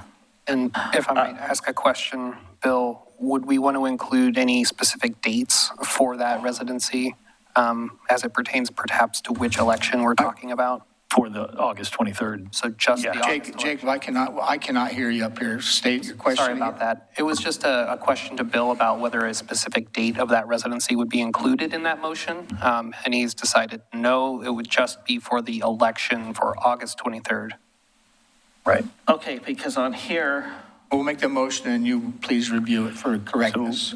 yeah, on here it lists both dates, right? So we would want to No. make. Well, Yeah, the it staff does. report says It both does. dates. Right, the staff report at the end has both dates, at the beginning has the first, but I think there are reasons why we should just do the August. Absolutely. yes. Yeah, I don't want to deal with November. Yeah. All right. So I'll make a motion that the commission disqualify Leslie Wright Jr.'s candidacy for the August 23rd, 2022 election, finding that he does not meet the residency requirements under our city charter. Second. Call for the vote. We have a motion and a second. Commissioner Frank O'Donnell, Considering that I'm chairing the meeting, I believe I should go last. Commissioner Rocky Smith, Aye. Commissioner Adam Marl, Aye. and Commissioner Frank O'Donnell. Aye. Motion passes. At this point, I would turn to Mr. Kabizma. Is there any further information we need as to how to proceed or what we can expect in proceeding? So after the meeting is concluded, the city recorder will transmit this to the county clerk and the Secretary of State, that the commission has reviewed the qualifications and found Mr. Wright to not be qualified.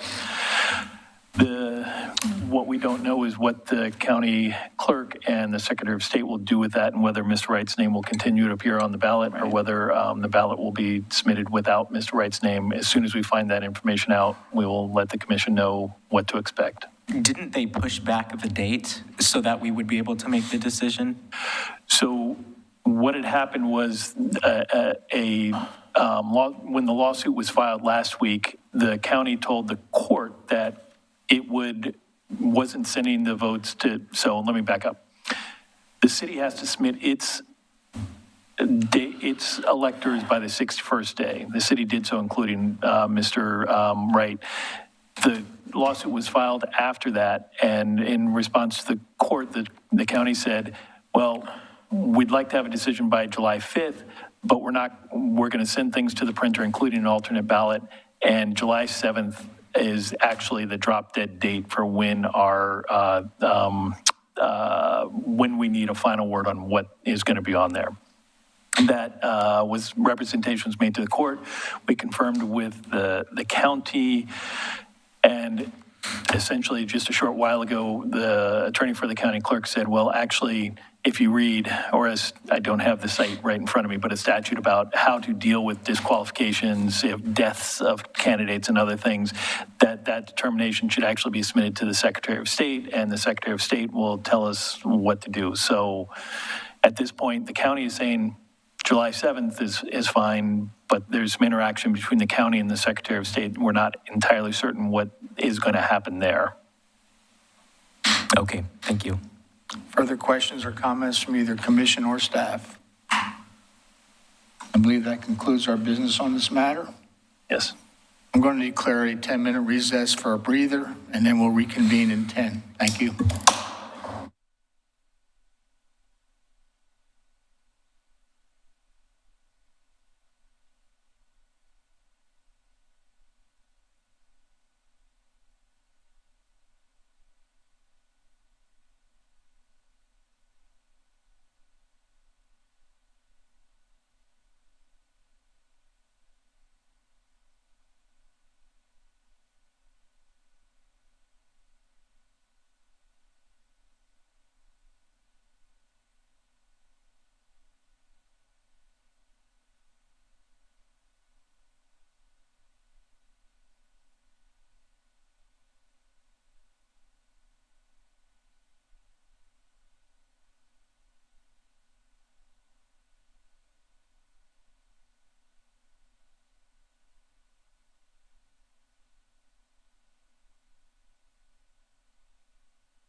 back on.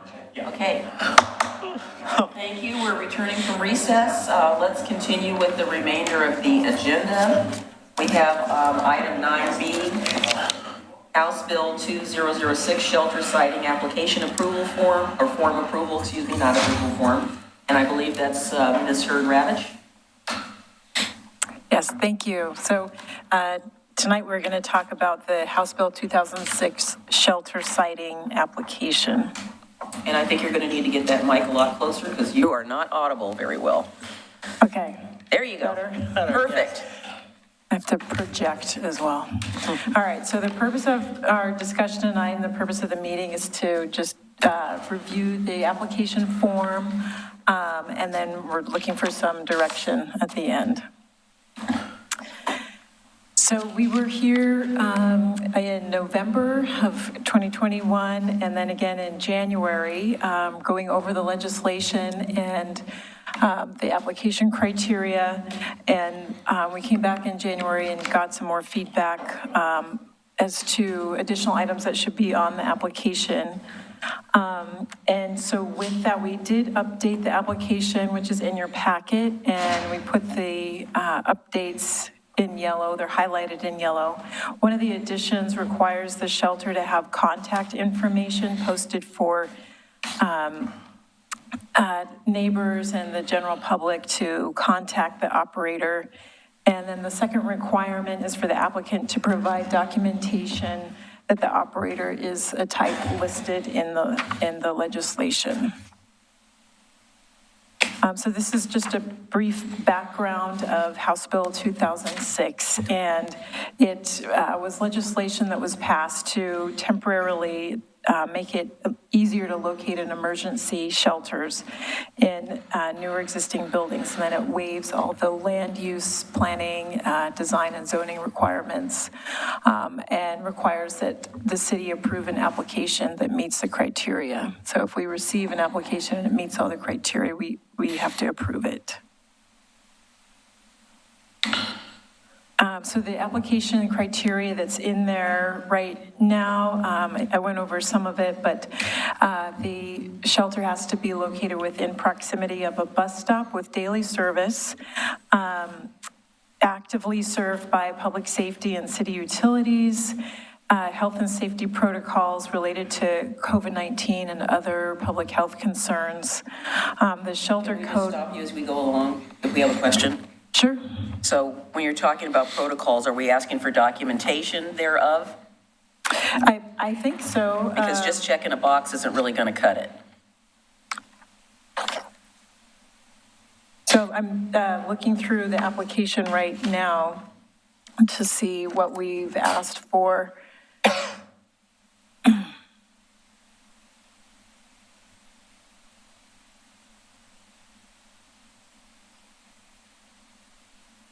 I'm looking at the application, so. And so in order to, I believe we would need to see that in order to verify. So they're going to, if the applicant checks yes, then we would want to see what it is that they're providing so that we can verify that. I would say if we want to have that, then it should say that provide a copy maybe, because it doesn't indicate to me that there's a copy required anywhere, if that's what we want. I agree with Chair McGriff. I'm not responsive to answers like I believe. I want to see it on the document because others will be administering the document. So further down in the application, there is a checkbox. So we've indicated kind of below the table, it says, please attach the following additional application materials to the application form and email the complete submittal. And so one of those I don't see that. Materials is health and safety protocols. Okay, and where is that again? I'm looking at the draft application. So it's on page 3. Okay, page 3. Oh, copy of, yes, I say, yeah, copy of blah, blah, blah. Okay, thank you. Okay. And so along with those protocols and There's a requirement for a code of conduct or some type of screening policy for their clients. And then the 24-hour phone number that's available for clients in the public to access. And then again, as I stated earlier, a documentation that authenticating that the shelter operators, one of the types listed in the legislation. That's really all that I have to present. The action that we're looking for is giving your approval of the application or giving us direction to make amendments. Any comments or other questions? No, I don't. Okay, I would say that in light of the fact that there is now in existence, although the city is not responsible for enforcement of it, we have a good neighbor agreement with this particular facility that's going to apply, and I would think that that would need to be, I think I would suggest that it be attached. I know we already have it, but I do like the fact that you have suggested in here under the new information, there is nothing at this current time posted for people who come there after hours who may be in crisis, which maybe or not, they can't read the number or not, but there's no numbers. Like if I happen to arrive there at 3 in the morning, who do I call? There's nothing like that there now at all. The Good Neighbor Agreement has some specifications in it that talk about if X situation occurs, here's what you do and here's who you call. But I think the posting is probably helpful, although I don't think in the middle of the night anybody's going to go out and go over to the shelter door and get that information. So hopefully that information will be disseminated to those who may wish it, as the Good Neighbor Agreement specifies. So that would be my only suggestion of a possible addition. So can I clarify what you're requesting? We do have one particular shelter who will be applying for this, and there is a Good Neighbor Agreement with the Father's Heart. Yes. Are you asking that there's always, in any case, that we request a Good Neighbor Agreement? I think I would strongly suggest it because I think that way we start off with good communications right off the bat so that the neighborhood, if it is in a neighborhood or the business association area where another facility might be located, will have an opportunity they can work together. I'm looking at this as a proactive partnership. I'm not looking at it in any way of being punitive. And as you know, you assisted me in helping get this project done over the last 8 months. I think it was a difficult process, but extremely worthwhile, and I'm very proud of the work that we were able to accomplish to get this done. And I think it sets a good precedent for other facilities that may want to do this, that they should start out talking with their neighbors right off the bat. I don't think we would have been in this particular situation had that occurred with the existing facility, but that was not to be. But we did make amends and we got that work done. So I would say that it is a good strategy, and it shows that we are interested in encouraging partnerships because it is a partnership. Everybody's involved in this. It's not just that that particular facility is an island unto itself. They are part of this community, and it's important that they recognize that they are part of the community.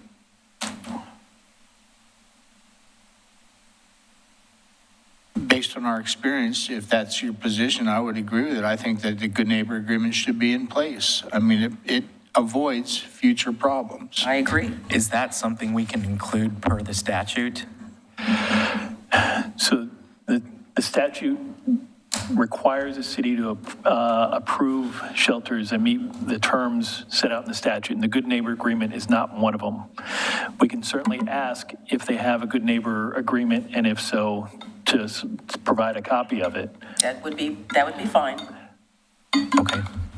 I just realized I left my water over there.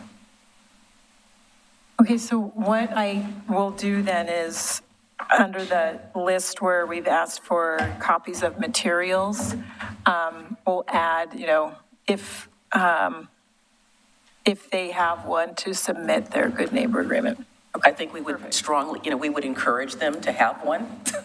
we can't make them do it, but we can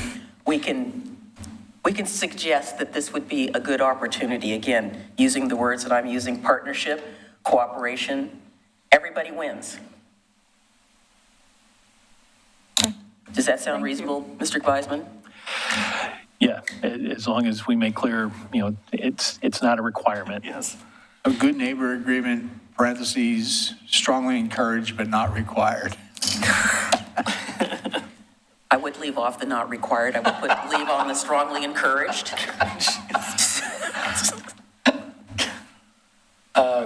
People tend to go with the path of least resistance. Okay, I believe I have the direction I need then. Thank you. So then do you want us to vote subject to that addition? Okay, Bill's nodding his head yes. Okay. So do we have a motion? I want to know what the addition is verbatim. All right. She's kind of said it, but you want to see it. No, I want to hear it. Oh, you want to hear it? Stated in Okay. open proceedings. All right, so let's hear it. Okay. What I have written down, submit good neighbor agreement if available, parentheses, not required, strongly encouraged. Would you like me to strike the not required? I'll make the motion with that wording to accept that change. Is there a second? Second. All right, it's been moved and seconded. Mr. Wiley, would you call the roll? Commissioner Frank O'Donnell, Aye. Commissioner Rocky Smith. Aye. Commissioner Adam Morrow. Aye. And Commission President Denise McGriff. Aye. Motion passes. I apologize, Mr. Edgar. We kind of didn't really ask for any public input on this. We've been struggling with this for quite a while. Did you have anything pertinent to this other than we should approve it? Come on up, I'll give you 1 minute. No, we already. Clock's running. These guys are brutal. Paul Edgar, Oregon City. Creating shelters and saving lives go hand in hand. And it's important that we have an ability to do intervention, and where people that are struggling need places, and this will enable our police and anyone that's responsible for having an ability. Without this, we are handcuffed and not able to do it. And I believe that it's in our best interest to move ahead as responsibly as we can to create opportunities to shelter people in a formally and controlled manner. And that's positive. So I just want to advocate for that. Thank you. Thank you. At some point in time, I'd be happy to sit down with you and explain to you the entire history of this whole thing and the fact that how we got to here. All right, we have item number 9C, first reading of ordinance 22-1003, exempting special event vendors from the requirements to obtain a business license. And I believe we are punting to Mr. Graham. Thank you, President Commissioner McGriff. The Oregon City Economic Development Department seeks to streamline the process for approval of special events held within this community, and to make it easier for vendors and organizers to produce special events. As it stands now, the existing ordinance governing special events require a business owner for the event organizer and requires a business license for the event organizer, as well as business licenses for all those vendors that might be participating with that organizer. Of course, and staff also recognizes that the cost of a business license very well may cut deeply into a vendor's revenue. So this has been a concern for all of us for a long time. And so therefore, what we are recommending is the approval of the first reading of the ordinance number 22-1003, which states that any person who organizes a special event requires a temporary business license except as set forth in this section. Now, an organizer of a special event does not need to obtain a second business license if they already have one. And in addition, any vendor at a special event need not obtain a business license if the organizer also has a business license. So there's no need for everybody to get a business license. If a special event is organized by a governmental agency, the organizer does not need a business license, nor does any of the vendors. So that is the crux and the essence of this ordinance. All right, we've got questions, I see. Okay, so I appreciate this because I think this came from the conversation of all the vendors getting a business license and all of that. And I see that if you read our code, if you read our ordinances, it requires a business license for anyone doing business, which means if you do an event, you're doing business. So the question that I had really was, a lot of nonprofits don't necessarily have business license. This kind of implies that nonprofits in Oregon City, really regardless of them doing special events, need a business license, correct? Right, the ordinance says that they don't have to pay for it. Right. But they do need one. So if they're a nonprofit organization, they just need to apply for a business license. But typically our business licenses, and I know because I fill one out every year, are based on number of employees, in which case organizations like DOCA have a business license because they have employees. If it's a nonprofit that doesn't have employees and is volunteer-based, then they still fill out the paperwork for a business license, but they're exempt from the fee of a business license because they're nonprofit. They just have to have that record. That's correct.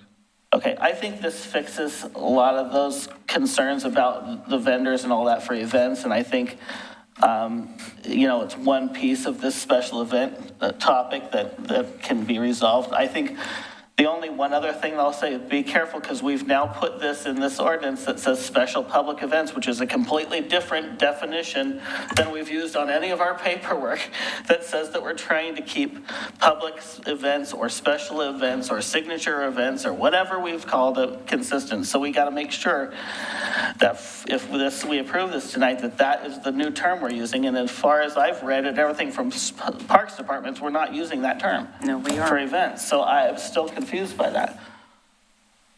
Mr. Morrow?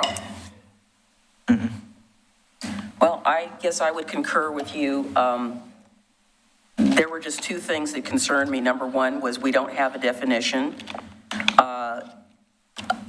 Or you say that the special public event means one-time or repeated events that are open to the public. So we need to get the definition straight. So is this going to be the gold standard of the definition, or are we going to, is it need to change on everything else? Because as I told you before, I am confused by the term city-sponsored event, city this event, or city that event. It doesn't make sense to me. The other thing that I have a concern about is, so we're saying that, so for instance, let's just use, since Mr. Reed is here, concerts in the park.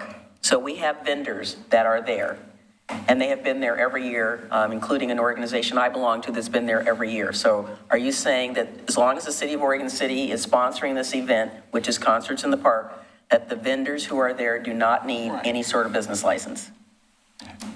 You're talking about two different things. Look at the definition in the ordinance says special public event.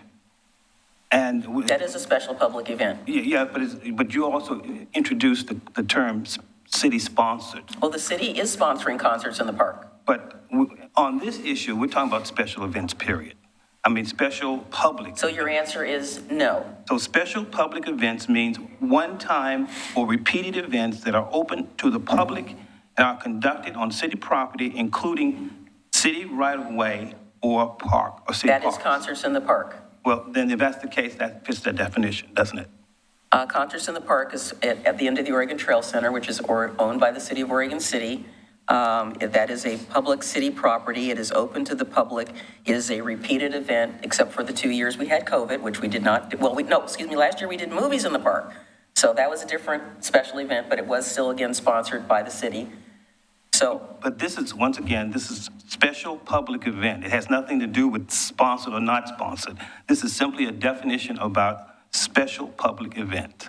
so what I'm asking you is that, as an example, is that considered a special public event? Yes, this is a special, that's a public, that's a Okay, special. that was the, yeah, it's yes. So that means that as long as the vendor who's putting it on has the business license, the people who are there, the sausage guy, the kettle corn person, the ice cream person, the snow cone person, trying to think what else we had there.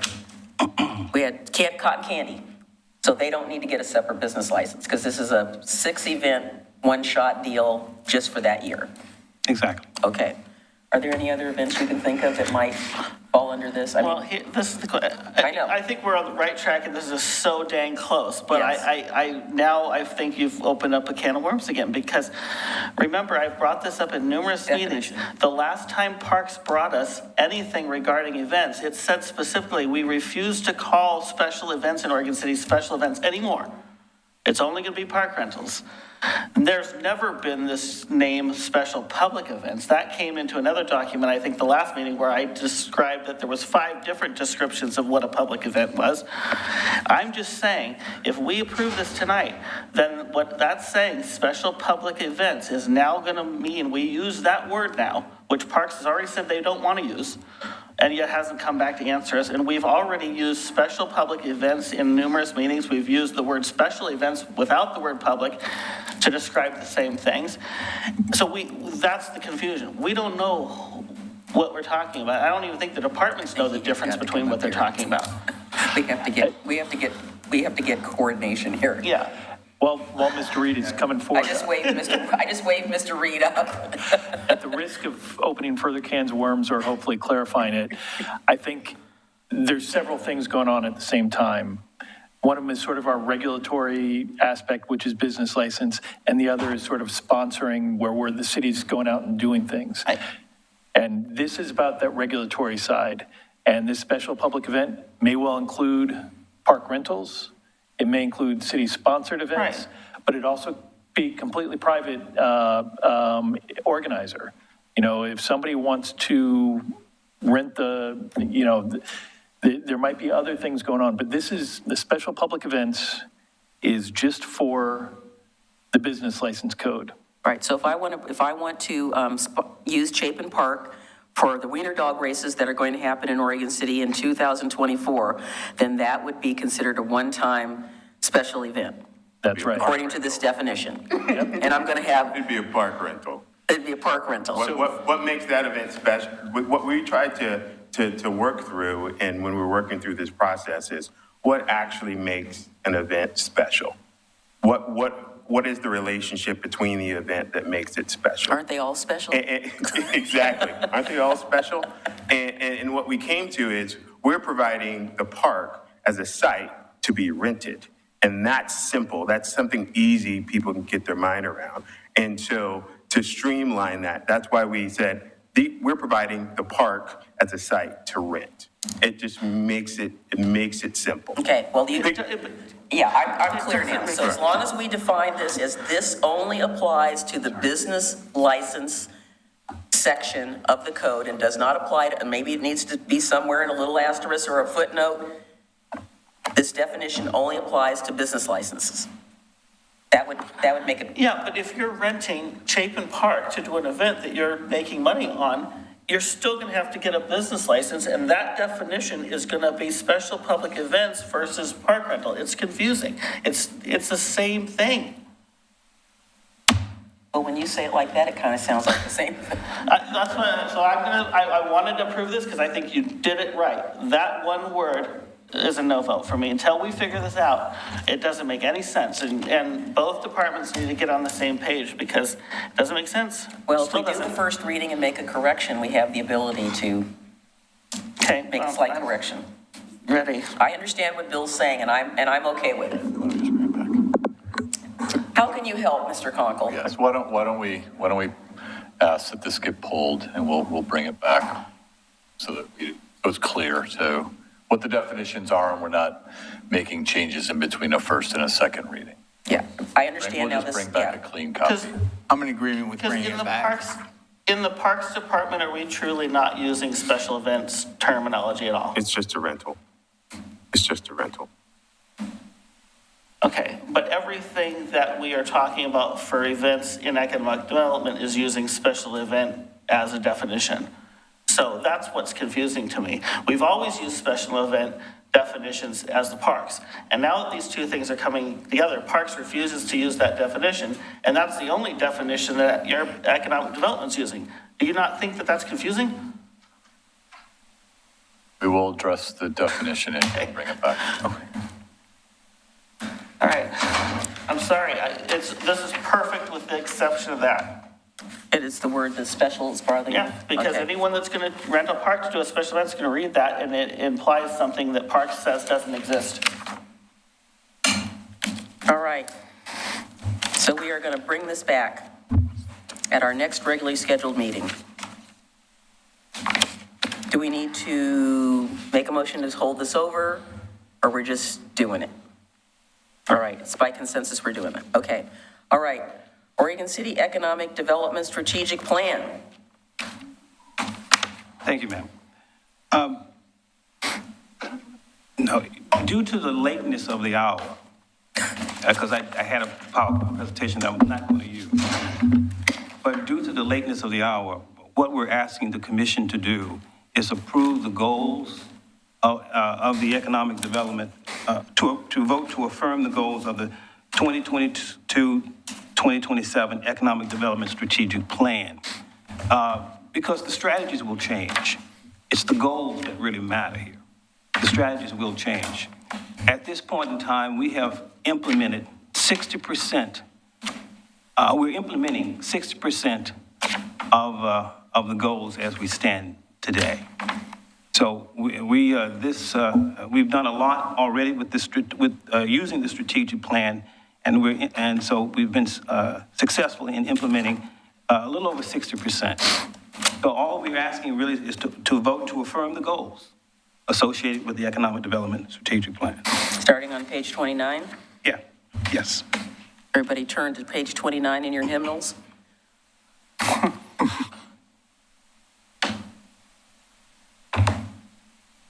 They're getting there. And they're all listed in the executive summary of the plan. Well, you know these guys, they want to see the real deal. They're all together.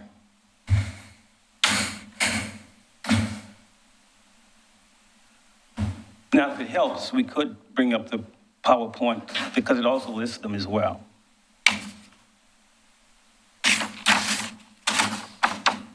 There they are there. They're divided into business retention and expansion. And there are 4 there. Retain and foster local businesses through proactive outreach and communication. A workforce development, support the development of systemic skills training for job placement. The third one is to increase the number of child care opportunities for children ages 0 to 5. Establish and promote a city ombudsman advocacy program, and that would be under business retention and expansion. Under business recruitment, attract new businesses to Oregon City. And the second one would be to examine the potential of establishing a fiber optic network for Oregon City businesses and residences. Under the entrepreneurial support, the goals are 3. Provide greater access to technical assistance for small businesses, basically startups. Support the development of new market opportunities for business owners. And support entrepreneurism. Now, I think a couple of weeks ago, you approved the new entrepreneurial loan program in partnership with Clackamas Federal Credit Union and MESO. Under the Urban Renewal District, develop a vision statement and framework for decision-making on new projects. And actually, as you know, you've done a lot of work as it relates to that goal. We are currently revising the existing urban renewal plan, and we certainly encourage downtown residency on the upper floors, which I think and I think you will agree that the quiet zone certainly helps with that goal. Yeah, how soon are we going to get started working on that? Well, actually, On the quiet zone? quiet zone. We're still waiting for confirmation of funding and how it's going to be dispersed and managed, so it's going to be a little bit still. We can check and see where we're at, but at this point, I still haven't heard, or John hasn't heard that I'm aware of, how the funding is going to be administered. Well, we probably need to check in with Kurt and see if we can get that big check like they did at the locks, and we can present it at the commission meeting. Excuse me, I should say Congressman Schrader. Under tourism development, there are 4 goals there: develop, grow, and strengthen the tourism industry, establish a tourism industry brand, increase the number of visitor experiences, and support the arts in Oregon City. So those are the goals associated with this strategic plan. Questions, gentlemen?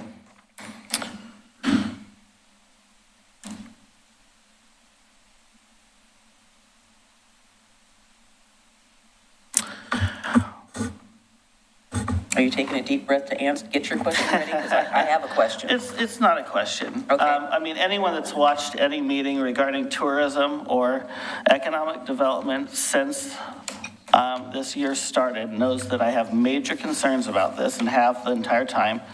One of the reasons I voted no against the budget.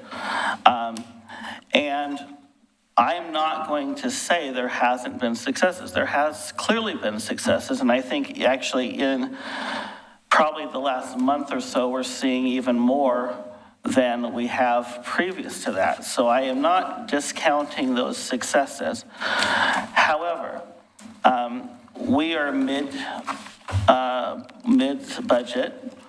I feel that our successes are maybe 20%, our expenses are 60% of the total budget, and we're not, there's certain things in this strategy that are not necessarily the same as they were a year ago. And I question some of them, and I think that's why I've kind of been surprised that we keep kind of rubber stamping this draft and it's never come to us. You know, to have a strategy that we're halfway through, it's never been approved, is some surprising to me. Because we've allowed this to continue just based on the fact that we approved a budget. Well, guess what? Some of us didn't. And we're mid-year of that budget, and we're going to have some time to maybe rethink the budget. I hope that we're going to have some sort of a goals meeting to discuss where we are and where we're going forward. But one of the things that I see that needs to happen is now that we, especially in the terms of the tourism piece, which I think we are making progress on now that we have a staff person, is to revisit some of those discussions that the stakeholders had a year ago that created this. We haven't revisited that. We haven't revisited whether or not the treasure trove was successful, whether or not these programs that we were doing as a whole were successful. That stakeholders group hasn't had that conversation and really looked at that to see, do we have enough successes in this first part of this cycle to continue that? Or are there things that need to be revised? We don't know that. I think in our last tourism meeting was the first time we really had some real solid input into our successes, and I really appreciate that because it was pretty clear that we are seeing some of those. I think there's a lot of things on here that I can't still understand why they're in there. I don't know how many questions this commission has asked about childcare, and never one of us has put that as a topic, and it's in there every draft. And we've constantly asked about it, constantly asked proof about it, and we've never gotten any input on that at all. And so those are the things that still stick with me. That's like, how could we be halfway through a strategic plan that some of us still have been asking questions about a year and haven't got answers to? My questions about the fact that there was no tourism representatives on the group creating this document.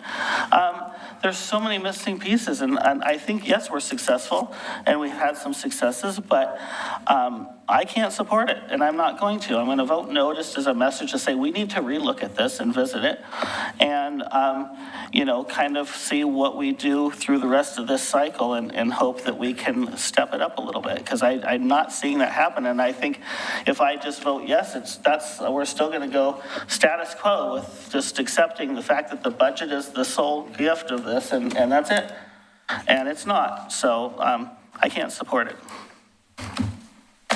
Well, I think we have the opportunity to approve the goals and then come back at a later point in time that we specify to revisit it. I think your idea of revisiting the tourism plan, as you and I were both involved in that, is probably a good one, because we need to make an assessment. It's kind of like doing a strategic plan where you have a 5-year plan, but at year 3, you take a look at it and say, where are we in terms of progress? Do we need to make a shift here? Do we need to make a shift there? Right. And then you move on with the plan till you get to year 4, and then you start thinking about, okay, how do we continue this, or do we need to take another look at it? Not start from scratch, but revise it. So I'm generally okay with the goals if we can put in something to do another look back. I did have a question about the staff report on the very last page, and I do have a comment from the chamber that I wanted to bring up too. So we have here funding sources. So as far as I'm aware, and I've asked Mr. Conkle this several times in my meeting, so we have not made any determination about where the ARPA money is going. Right.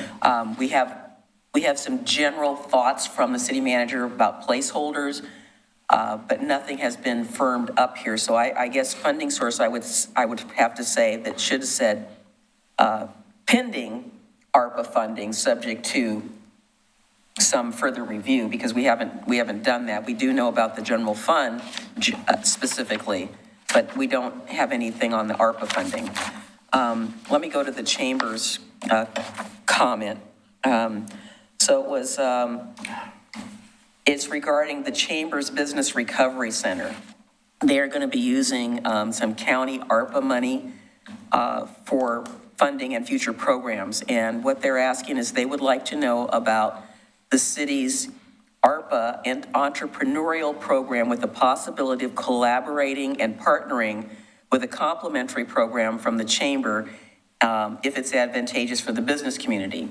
I think going off of your comment, Mr. O'Donnell, about how we need to better partner with our 2 business organizations, to me, this seems like a ripe opportunity to make dollars go further by the organizations collaborating together in terms of if we have the intent to do that with some of that funding, future funding.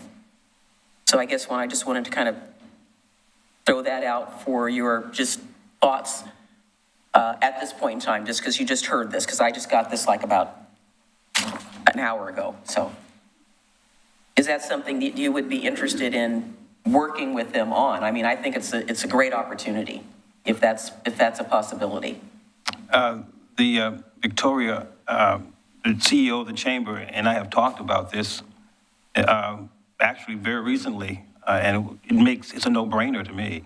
Well, that's what I thought. It's no brainer because a lot of startups do need technical assistance, and need help with their business plan, and that's what that's why we also brought in MESO, because they also specialize in that type of activity. So it's a no-brainer. I think that, and we have partnerships already with the credit union and also with MESO, and so it just makes sense. Okay. Well, I guess I would like to suggest that. We have the chamber, and if there's a role I don't know if there's a role for DOCA, I would let the chamber make that determination, that possibly come back, talk to us at a work session about how this can work together. And we have something we document about how this works together, because like you said, it is a no-brainer. But I think if we create some sort of general MOU, document, I think that really cements it, and it again shows our community how we are working together in groups as opposed to the chamber doing this and DOCA doing this and city doing this and county doing this, and we're not, because they don't know all the ins and outs. They only, know what they see, and they don't know the big picture. So we sometimes, as you have told me many times, we have to spell it out and make it very clear how these linkages are and how we're working together. And I think the other thing that I would like to reiterate that you talked about earlier as well is that we kind of got a little bit off the track on the training that was started through the chamber. And I think that you had mentioned several times we were going to pick that back up. And I just think we need to do that sooner than later. I'd like to. There was 2 more training modules that were supposed to be discussed with the nonprofits that Commissioner O'Donnell and I participated in. Right. Now, the Concierge Institute and the training that comprised that initiative, all of that was negotiated between the chamber and myself. So the chamber had decided we will provide we'll use some of our funding to provide the training.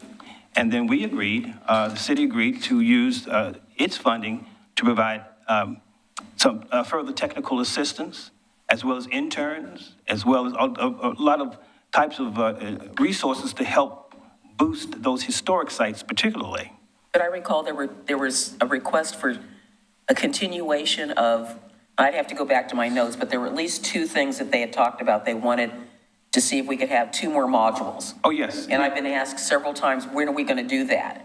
Now, and I've talked with the chamber about that, and she said that she's working on providing those 2 more modules. But we're And we're helping to fund that? But we're going, say again? Are we helping to fund that? No. Because we should, because the chamber's out of money on that regard. They don't have any more money to do that. Well, the chamber had actually volunteered as part of their negotiation, and that's the contribution they would make. Now, and our contribution was to provide also resources to the historic sites and others to boost, boost that training that they received and also complement it. Now, the chamber is a lobbying organization, 501c6. So whether or not the city wants to fund a lobbying organization is a question that you'll have to decide. What I'm suggesting, and the direction I'm suggesting, is that we get the last 2 modules to satisfy the group that we were working with, and that the city provides some sort of funding to make that happen, because things don't happen for free. Well, that's true, and we actually, what we could do is just put on the training ourselves, and fund it that way. But you have to decide whether or not you want to fund a lobbying group. But we could actually do. I do not have a problem with us supporting activities that benefit the business community if the chamber is the one that can do the work. I don't have any problem with that.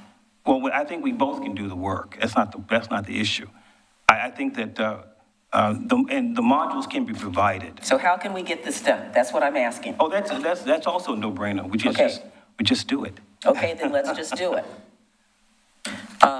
Again, let me bring up the thing I brought up before. We have one side that's got the training and the other side that doesn't have the training. I'm not really understanding why we accepted the fact that the business community says they don't need any training. They probably need the training more than anybody in this community. And again, as somebody who tries to eat out frequently, I do ask this little question because, not every place where I go eat, they don't know who I am. And I say, well, what is there to do in Oregon City? I like to ask that question. Yeah, I do too. And Commissioner Smith said the same thing. We definitely need some training, and I know that Daniel is working on some cards that can be at restaurants or businesses that says, here's what's happening, or here's where you can go, or not that we want to tell people where to go, but you know what I mean. Maybe we do sometimes want to tell them where to go. You need to go to the Museum of the Oregon Territory. That's where you need to go. So I think that is okay, and those are the types of things, that we need. I know most of these places say, well, our counters are already cluttered up with stuff. Well, it's not cluttered up with the important information that we need to give the people that are visiting here. And at our last tourism stakeholders group meeting, one of the businesses who was actually doing quite well suggested that they would love some type of they would like to have some type of electronic link in their business so that they can also accomplish what you just said. And I think everyone thought that was a good idea, and that's what we're going to do. Yeah, I think the idea of having a broad spectrum of ways people can access information, because I know there's a restaurant I go to quite frequently, and I can never upload their QR code because they have a locked website. And if you want people to access your QR code to look at their menu, you have to have a website that is open and you're in the restaurant to be able to look at the darn thing. So I always ask for a paper one because it never works. So it's got to be a variety of mediums. So, you know, hard copy, QR codes for those that love them, websites for those who can access them. And I will say this as a plug for the parking department. I've been using the parking app since it started, and it's working like a charm. I'm very happy with it. So there are some things that we do with apps that do work, and they are successful. Want to add anything? Hesitantly. That's okay. I saw your face, so I know there's something going on there. Well, Commissioner Smith and I attended the last tourism meeting. Yes. And there wasn't, my compliments, Daniel. Thank you, Daniel. But I look back on things in our earlier conversation with DOCA, and I referenced Chamber. And I look at this budget that we've allocated for economic development. Maybe this isn't pertinent to tonight's decision, which we're about to make. But I look back, and I know the concierge training was paid for by the Chamber. And now we got the Chamber looking for money that they've expended to pay for that. And they talked about in this meeting we were at, the cost of advertising and event promotion and mailers. And if that's not economic development and tourism, I don't know what is. And you talk about training. The need for training was obvious, and it was particularly obvious. I know you have to agree, because you voiced this, is particularly obvious during the time when the grant applications had to be filled out and how much difficulty people had with it. Because they don't read. And we just came back from San Antonio, and I can tell you, in our visit there, every store owner, every restaurant personnel, every bartender was an ambassador for tourism, and that's what we need. That is exactly what we need. That's why they need some training. So that's why I feel my earlier comment, we need to be hand in glove, including financial support, not we'll take this on and you take that. No, this is for our mutual success. We have the budget. These other folks don't. Let's get involved with that. That probably has nothing to do with what we're about to vote on, but that's my observation. It has everything to do with what we're voting on. Okay. It has everything to do with what I just said. How do we make these next two trainings happen? I said, if we need to pay for it, then let's do it. He said it's a no-brainer, so let's do it. Why are we still talking about it? Let's get it together. I would not only pay for the next two, I would reimburse the Chamber for what's been expended. Well, that's a whole nother conversation. That's like you said, ambassadors is, if we have to go do training at each business because they can't, take the time off to do it, that's maybe what we have to do. We have to get the message so that when people come to Oregon City, you don't get somebody at a place that says, I don't live here, I don't know what's going on. I got to give you this example. We're in the Alamo talking to a lady, and this lady says, you need to go to this bar down the street, because you know what happened to that bar? Teddy Roosevelt recruited his Rough Riders. And next thing you know, we're looking at bullet holes in the thing where Teddy Roosevelt had a shooting match with somebody else. And then that bartender gave us the Hispanic view of slavery and history. I mean, it was incredible. Every one of those people was an ambassador. Yep. I agree. Mr. Morrow.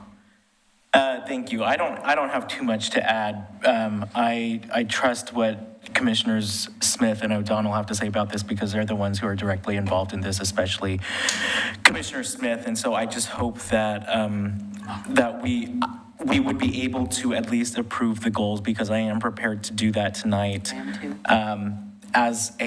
Because I don't have a problem with those, and I think that, having a vision statement of sorts at the very least will help guide these further discussions that we can hopefully have both on and off the dais, so that we can just make progress on this and move forward. The only specific thing I would just note is that on the title page of the draft economic development strategy, it says executive summary includes updated strategies and milestones matrix. So spell check. So when I first read that, I thought it said minestrone. Just making sure. I tell you, I did too. Well, it is a draft, so we'll go. So yes, thank you. Maybe there is minestrone involved. Could there be minestrone involved? Be easier to make than this draft. All right, the hour grows late. All right, so do we have a motion with any amendments as follow-up, as Mr. Commissioner Smith has asked? Because that's not quite the motion, because he said it's only the goals. I looked at the same staff report you did. I move to approve Oregon City's 2022 to 2027 Economic Development Strategic Plan goals and leave it at that. Okay, is there a second? I will second for purposes of a vote. Okay, that's perfect. So even though it's not in the motion, it is understood that we're going to revisit this at some point in time, and we'll figure out what that point in time is. So, all right, so on the motion, Mr. Wiley. Commissioner Frank O'Donnell. No. Commissioner Adam Morrow, excuse me, Commissioner Rocky Smith. No. Commissioner Adam Morrow. Aye. And Commission President Denise McGriff. Aye. Motion fails. All right. What are we going to do? We need to help the Economic Development Department move forward. Is there a motion that could be made with an amendment that gets you part of the way of where you want to go without sinking the boat on this whole thing? I don't want to leave here with this hanging again, please. It's not being left here by us hanging. It's been hanging a year. If we were asked to vote about this a year ago, we would have voted no. We haven't had the opportunity. So if you want to vote on the Economic Development Strategy Plan, which is what this topic is, then let's vote on that, and we can vote that no too, and then we can discuss what to do. But giving a item that says specifically to vote for the strategic plan, which we haven't had a chance to do until tonight, and then say, well, now we're just going to vote for the goals, is just another red flag to drag this on for a couple months, saying, oh, well, we're at least going by the goals. So, until we fix it. So I guess my motion would be. What is it that you want to have fixed? I guess I will move that we have a meeting to discuss the strategic plan mid-budget cycle. Start from scratch, or not start from scratch, but at least have a review of what's been successful and what's not, and rewrite this. I'd concur with that, and I'd be willing to attend it. And that means tourism stakeholders group needs to be involved in that as well. I mean, none of this has been relooked at from a year ago by anyone. And we're going to approve it? I think that's crazy. How many times have we reviewed this, though? We've reviewed it plenty, and each time I've been against it. I understand. So I'm not going to change until it's actually doing what we want, what I think should be done. It's not anywhere close. So I don't feel like, it's my job to dictate the next step. Like I just stated what I think the next step might be. Yes, I do want you to say what the next step is. Would you please speak? Yes. Thank you, Commission President. Could we maybe figure out a time when Commissioners Smith and O'Donnell could meet with the Economic Development Department, with tourism stakeholders, with whoever needs to be there? I don't think all four of us need to be there. I think that it's clear that there are people up here who have more expertise in this area and would lend a better voice to those conversations, because I think if we just continue bringing it back, nothing's going to change unless we have those conversations off the dais to bring those personal edits and revisions that they may have. And so I would be happy to let them have that opportunity. I was on the tourism stakeholder. I was part of the drafting of it until Commissioner O'Donnell came on. Okay, or you. I have been involved in it as much as he has. Right. Okay, He and I were the ones that were in the trenches on this thing. okay. But what I'm saying is just, I think it would be good if our liaisons to that stakeholders group and the rest of that group and the Economic Development Department got together outside of a meeting like this to have that conversation. And then once they are able to hash out their differences and bring the revisions that need to be there, which I agree needs to be there, that we can come to a public meeting and have a more productive conversation where we can actually make progress on this. I think I would support your idea, but I don't think it needs to be the entire tourism committee. I think it needs to be selective representatives so that it can be a work group to get something done, because the whole group is way huge and it's going to be hard to do something. People have varying levels of skills, and trying to help them understand this, we're going to be I don't want to be doing this, you know. I'm fine with meeting with the 3 staff members present, myself and Commissioner Smith, as suggested. Yes, and I'm going to interject myself into it because I've got as much involvement. Well, you can't, because there can't be 3 of us. Now it's a Well, it quorum. can, because we will advertise it as a meeting. That's how it's going to happen. We're not making any decisions, but we can advertise it. I think it would be more productive to not be a public meeting.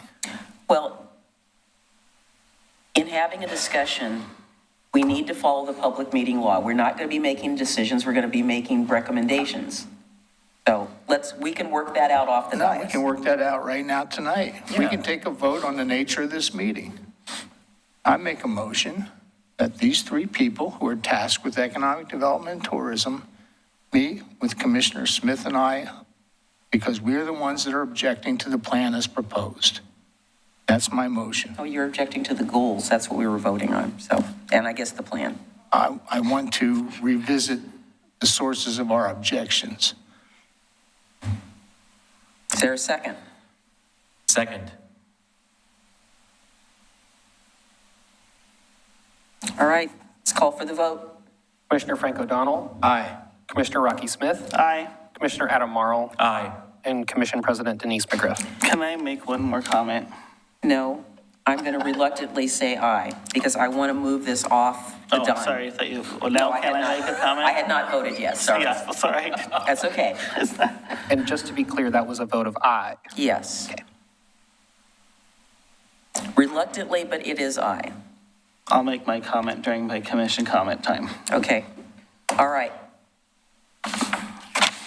So you've got some direction about talking with the chamber about the ARPA Entrepreneurial Program, getting together to hammer this out. Hopefully we can do that in an expedient manner, given circumstances that are going on right now. Anything else that I missed that we need to move forward on this? Moving forward with additional training and trying to get training for the business community, however we can do that on a small scale basis. So that's what I wrote down in my notes. All right, let's go to communications. I don't have anything tonight. Just want to make sure if they're going to do commission reports, consensus to go past 10 o'clock. Yes. We're kind of bumping real quick. Yes. Okay, great. I don't have any updates unless commissioners have any questions for me. I have a Please. This for the city manager and also for the captain. How was our Independence Day here in Oregon City, safety-wise? Were there any fires or fireworks? I can tell you we had a 2-man team out there in addition to our regular patrol that responded to 13 calls for service, gave all verbal warnings, and everybody they were cordial with the verbal warnings. As I think noted before, we've got to actually witness the subjects lighting off the fireworks to cite them, so it's very difficult in the nature when we're responding to calls for service. We did respond to 2 fires. One was in a dumpster at an apartment complex, and one was in a trailer, a utility trailer, where they put their lit fireworks after the fact, and those were extinguished and no harm done. So, I mean, At the end of the day, we thought it was successful. Nobody got hurt. Our guys were out there patrolling reactively. And then we had, of course, our patrol guys responding to calls for service for things other than fireworks. I heard numerous commercials about special patrols for people who were overindulging in libations. Oh, okay. So you would say it was a success despite the fact that there was a literal dumpster fire? I'm not a firefighter.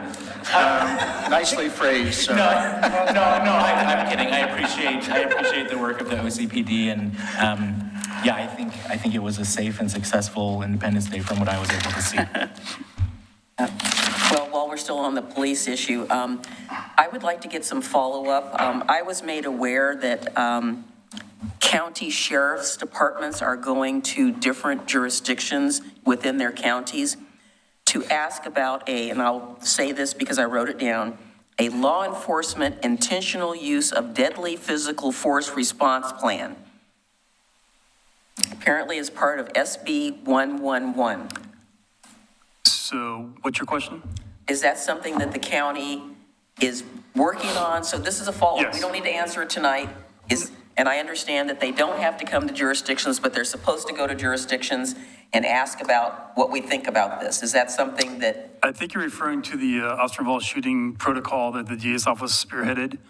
And I believe all the chiefs and I believe the sheriff has signed it in the last, I mean, it's been going on for some time, but I believe everybody is in consensus and signed it. Okay. If that's what you're referring to. Well, I'm referring to the Senate Bill 111 that said that there was supposed to be this plan and that it was supposed to be the county sheriffs are supposed to be coming to the jurisdictions to say, here it is, but they don't have to actually get any approval other than they need to get 2/3 of the jurisdictions in their county to say, yes, it's wonderful, or no, it's not wonderful. Well, I'm not aware of the Senate Bill 111. Okay, well, so if you I could can't- follow up I can- on that, sure. that would be fantastic. Absolutely. It's just a question. It came up at a meeting I was at, and I said, no, I've never heard of such a thing. And then I looked up Senate Bill 111, and I went, oh, okay, what the heck is this? Okay, for sure. O'Donnell? I have nothing further. Mr. Smith? So this is my comment from the last topic, and it goes on to some topics that we've had for years, but I just want to state, in one of the last meetings, there was some comments regarding whether or not I attend meetings that staff asked me to attend. I've never missed a meeting that staff has asked me to attend directly or at a specific date. I have missed a couple tourism stakeholders meetings in the past, one because they were either scheduled in the middle of the day when I work, or they were scheduled directly during a time of a city commission meeting. I'm going to address what I call sidebar meetings. I don't like sidebar meetings. Which is one of the reasons I was not so happy about Commissioner Marl's request to maybe add an additional meeting a month. We meet a lot as commissioners. We meet in this body 3 times a month at the least. We have all sorts of other types of meetings on top of that. We all sit on multiple boards that require multiple meetings a month. We all attend as many meetings as you can imagine. Do we get to make it to every meeting? Absolutely not. But if we're asked by staff to be at a meeting, we do everything we can to be there. And if we can't, we say why we can't. This is why I have an issue with the fact that I very rarely even miss city commission meetings. I think in my going on close to 12 years of city commission meetings, I think I've missed a couple for parent-teacher conferences when I technically have to be at work. I don't remember, I think I missed one where I was in the hospital with a kidney stone. I don't miss meetings, you know, and I try to get to them as much as I want. And so what's frustrating is when you come to every single meeting where, by the way, all of these topics are talked about, and by the way, all of our input is given, and by the way, all of our input is sometimes not taken. And then what happens is we get to a point where, oh, well, we can't move forward. Well, I guess we have a sidebar meeting. And those people that don't agree with where we're at get pulled off to the side to have an extra meeting to basically just tell staff exactly what we've been telling them the last 15 meetings. I'm frustrated with that. So will I go to that meeting? Absolutely. But here's just in the last couple of weeks, the 3 sidebar meetings I've been asked to go to. 1, a sidebar meeting to talk about Clackamas Park. Well, we're going to talk about it Tuesday night in a public meeting, and that's where I'll give my input, because that's where it should be done. Because part of being able to have a meeting is have a dialogue with the entire commission to get to a consensus. I've also been asked to attend a Parks Department sidebar meeting about special events, which will be now my 3rd. And yet we still haven't got, what am I going to tell them? The same things that I've told them at every single meeting I've been to so far. And what am I going to tell economic development in this meeting with Commissioner O'Donnell? I'm going to tell economic development the same thing I've told them at every single meeting this year, the same thing I've told them at every tourism meeting this year. There's nothing more I can say. So if we can't hear that, why am I going to another meeting? I'll be there and I'll tell them exactly what I've said every meeting. But how does that fix it unless staff actually is listening to the commission and fixing it? So ask me to come to every meeting, I'll be there, and I'm going to tell you the same thing. Or what's simpler, spend your weekend and watch all the last meetings that I've told you what I thought. That would be easier. Please. I just want to say about when I did request the possibility of an extra meeting per month on an ad hoc basis after talking to the city manager about that. The reason why I did throw that out there is because I do know that Commissioner Smith has an aversion to what he calls the sidebar meetings. And so I figured if we were having these longer meetings. No, I get that. And so I just wanted to make that clear and make it clear that I had consulted with the city manager and wasn't trying to throw anything on the commission or the staff at that moment. So I should have communicated that better, and I apologize. I understood where you were coming from. I don't really understand what sidebar, are you talking about the fact that the consultants wanted to talk to us? Right. That you considered that a sidebar meeting? I do, because what it is I'm just saying, yeah, I didn't understand what meeting you were talking about. I do, because, and I'll specify why, because the consultants for the Clackamas Park have narrowed down 4 questions that they want to use as a way to drive the next meeting. But when you get individual commissioners in a meeting to answer those questions, and especially when the questions are very scripted, it will lend to a dialogue that doesn't quite fit what the commission's dialogue would be if you just did it in a public meeting. For instance, I think one of the questions was, do you think you've been given enough technical information that we should have a dock, that the boat ramp should be moved 350 feet downriver? Well, yeah, we have. And I would say that, yes. Well, that would be used to say, oh, well, that makes, we should build it 130, 150 feet down. Well, I don't think we should, even though I have the technical information that says we should. So those questions are very specific, and when they're on a sidebar meeting asked by a consultant to individual commissioners, it can be brought back to us saying, well, this commissioner thought this and this and this, and that fine-tunes the dialogue, and that's a dialogue that this commission should have, no one else. Yeah. Well, I did participate in answering their questions, but I said I was only speaking for myself. I was not speaking on behalf of the commission, and that I was going to wait to weigh in on the information after we had our work session with the Parks Department. I said none of the things that I'm saying I mean, I asked them more questions than they asked me. I mean, I had a whole list of questions. I'm going to submit my answers in writing, and then we'll have our work session on Tuesday, but I was out of town, so I wasn't able to meet with them in person, but. Yeah, so anyway, okay. Mr., you had nothing. Okay, so a couple of things, just, we've got, so I guess I wanted, if we could have a follow-up on, I'd like to know what the status is of the, our wonderful code compliance team and our planning team, knowing that we have been down, you know, as a football team, you got to have so many people on. We've been down people on our teams. Where we are, I don't want to have Dee Dee Dahlstrid come back here again and say it's been 6 months or 2 years or whatever. I understood from the chief that there was a plan to migrate some of this to our code compliance team involving signs. I probably get a call twice a week about why isn't this one down? Why isn't that one down? I've called, I've filed reports. So could we please get some answer about how long, much longer this is going to take to make this happen? Because I don't have an answer. The other topic we got was, I'm assuming that the property on Holmes Lane has been surveyed so we can make some determination about whether the trees were on the park or not on the park.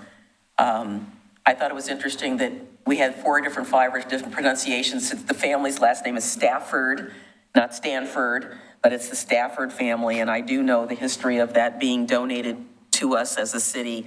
They are an old pioneer family. They were very much associated with the Holmes family. There was like cross-pollination between the two families, so I know from my work at the Holmes house about the Stafford family and their relationship to Oregon City.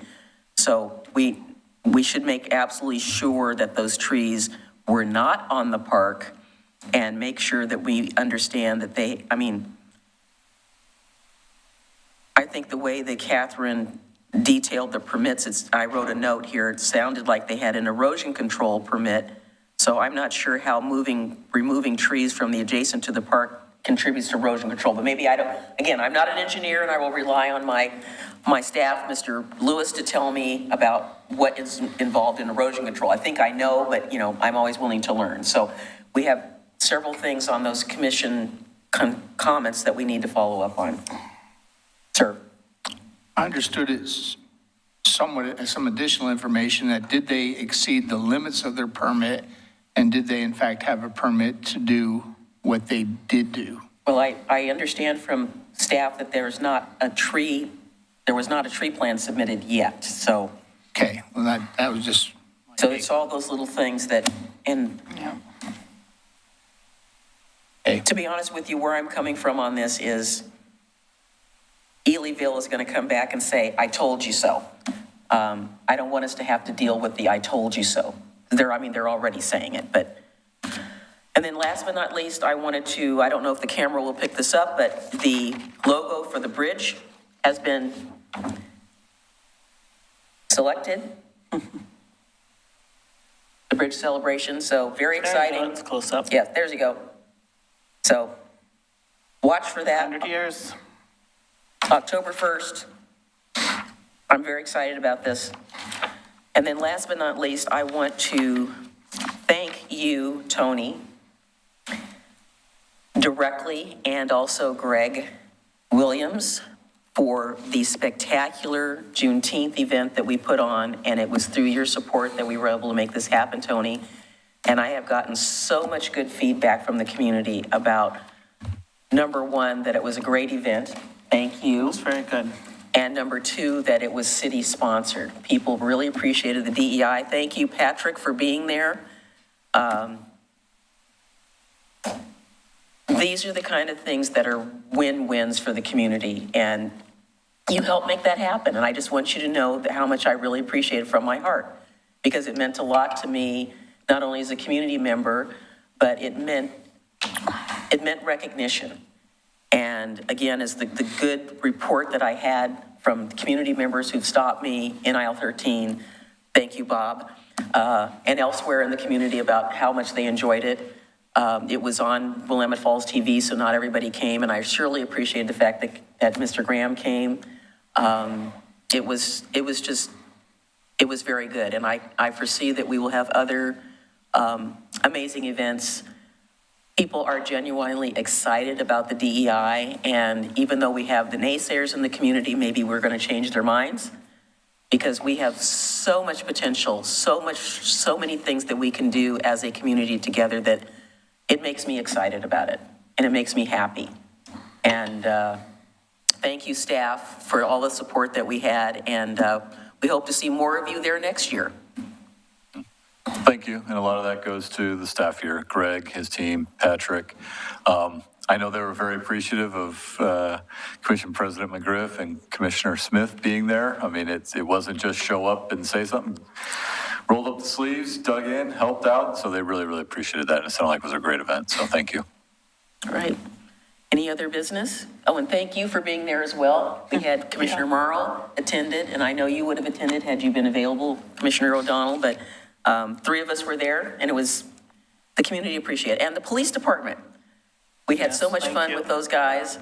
It's always great when they show up and walk through, and thank you for the other support that we had. I'm glad that we didn't need it. So anyway, being that no further business, I will call the meeting adjourned with your agreement, gentlemen. Yes.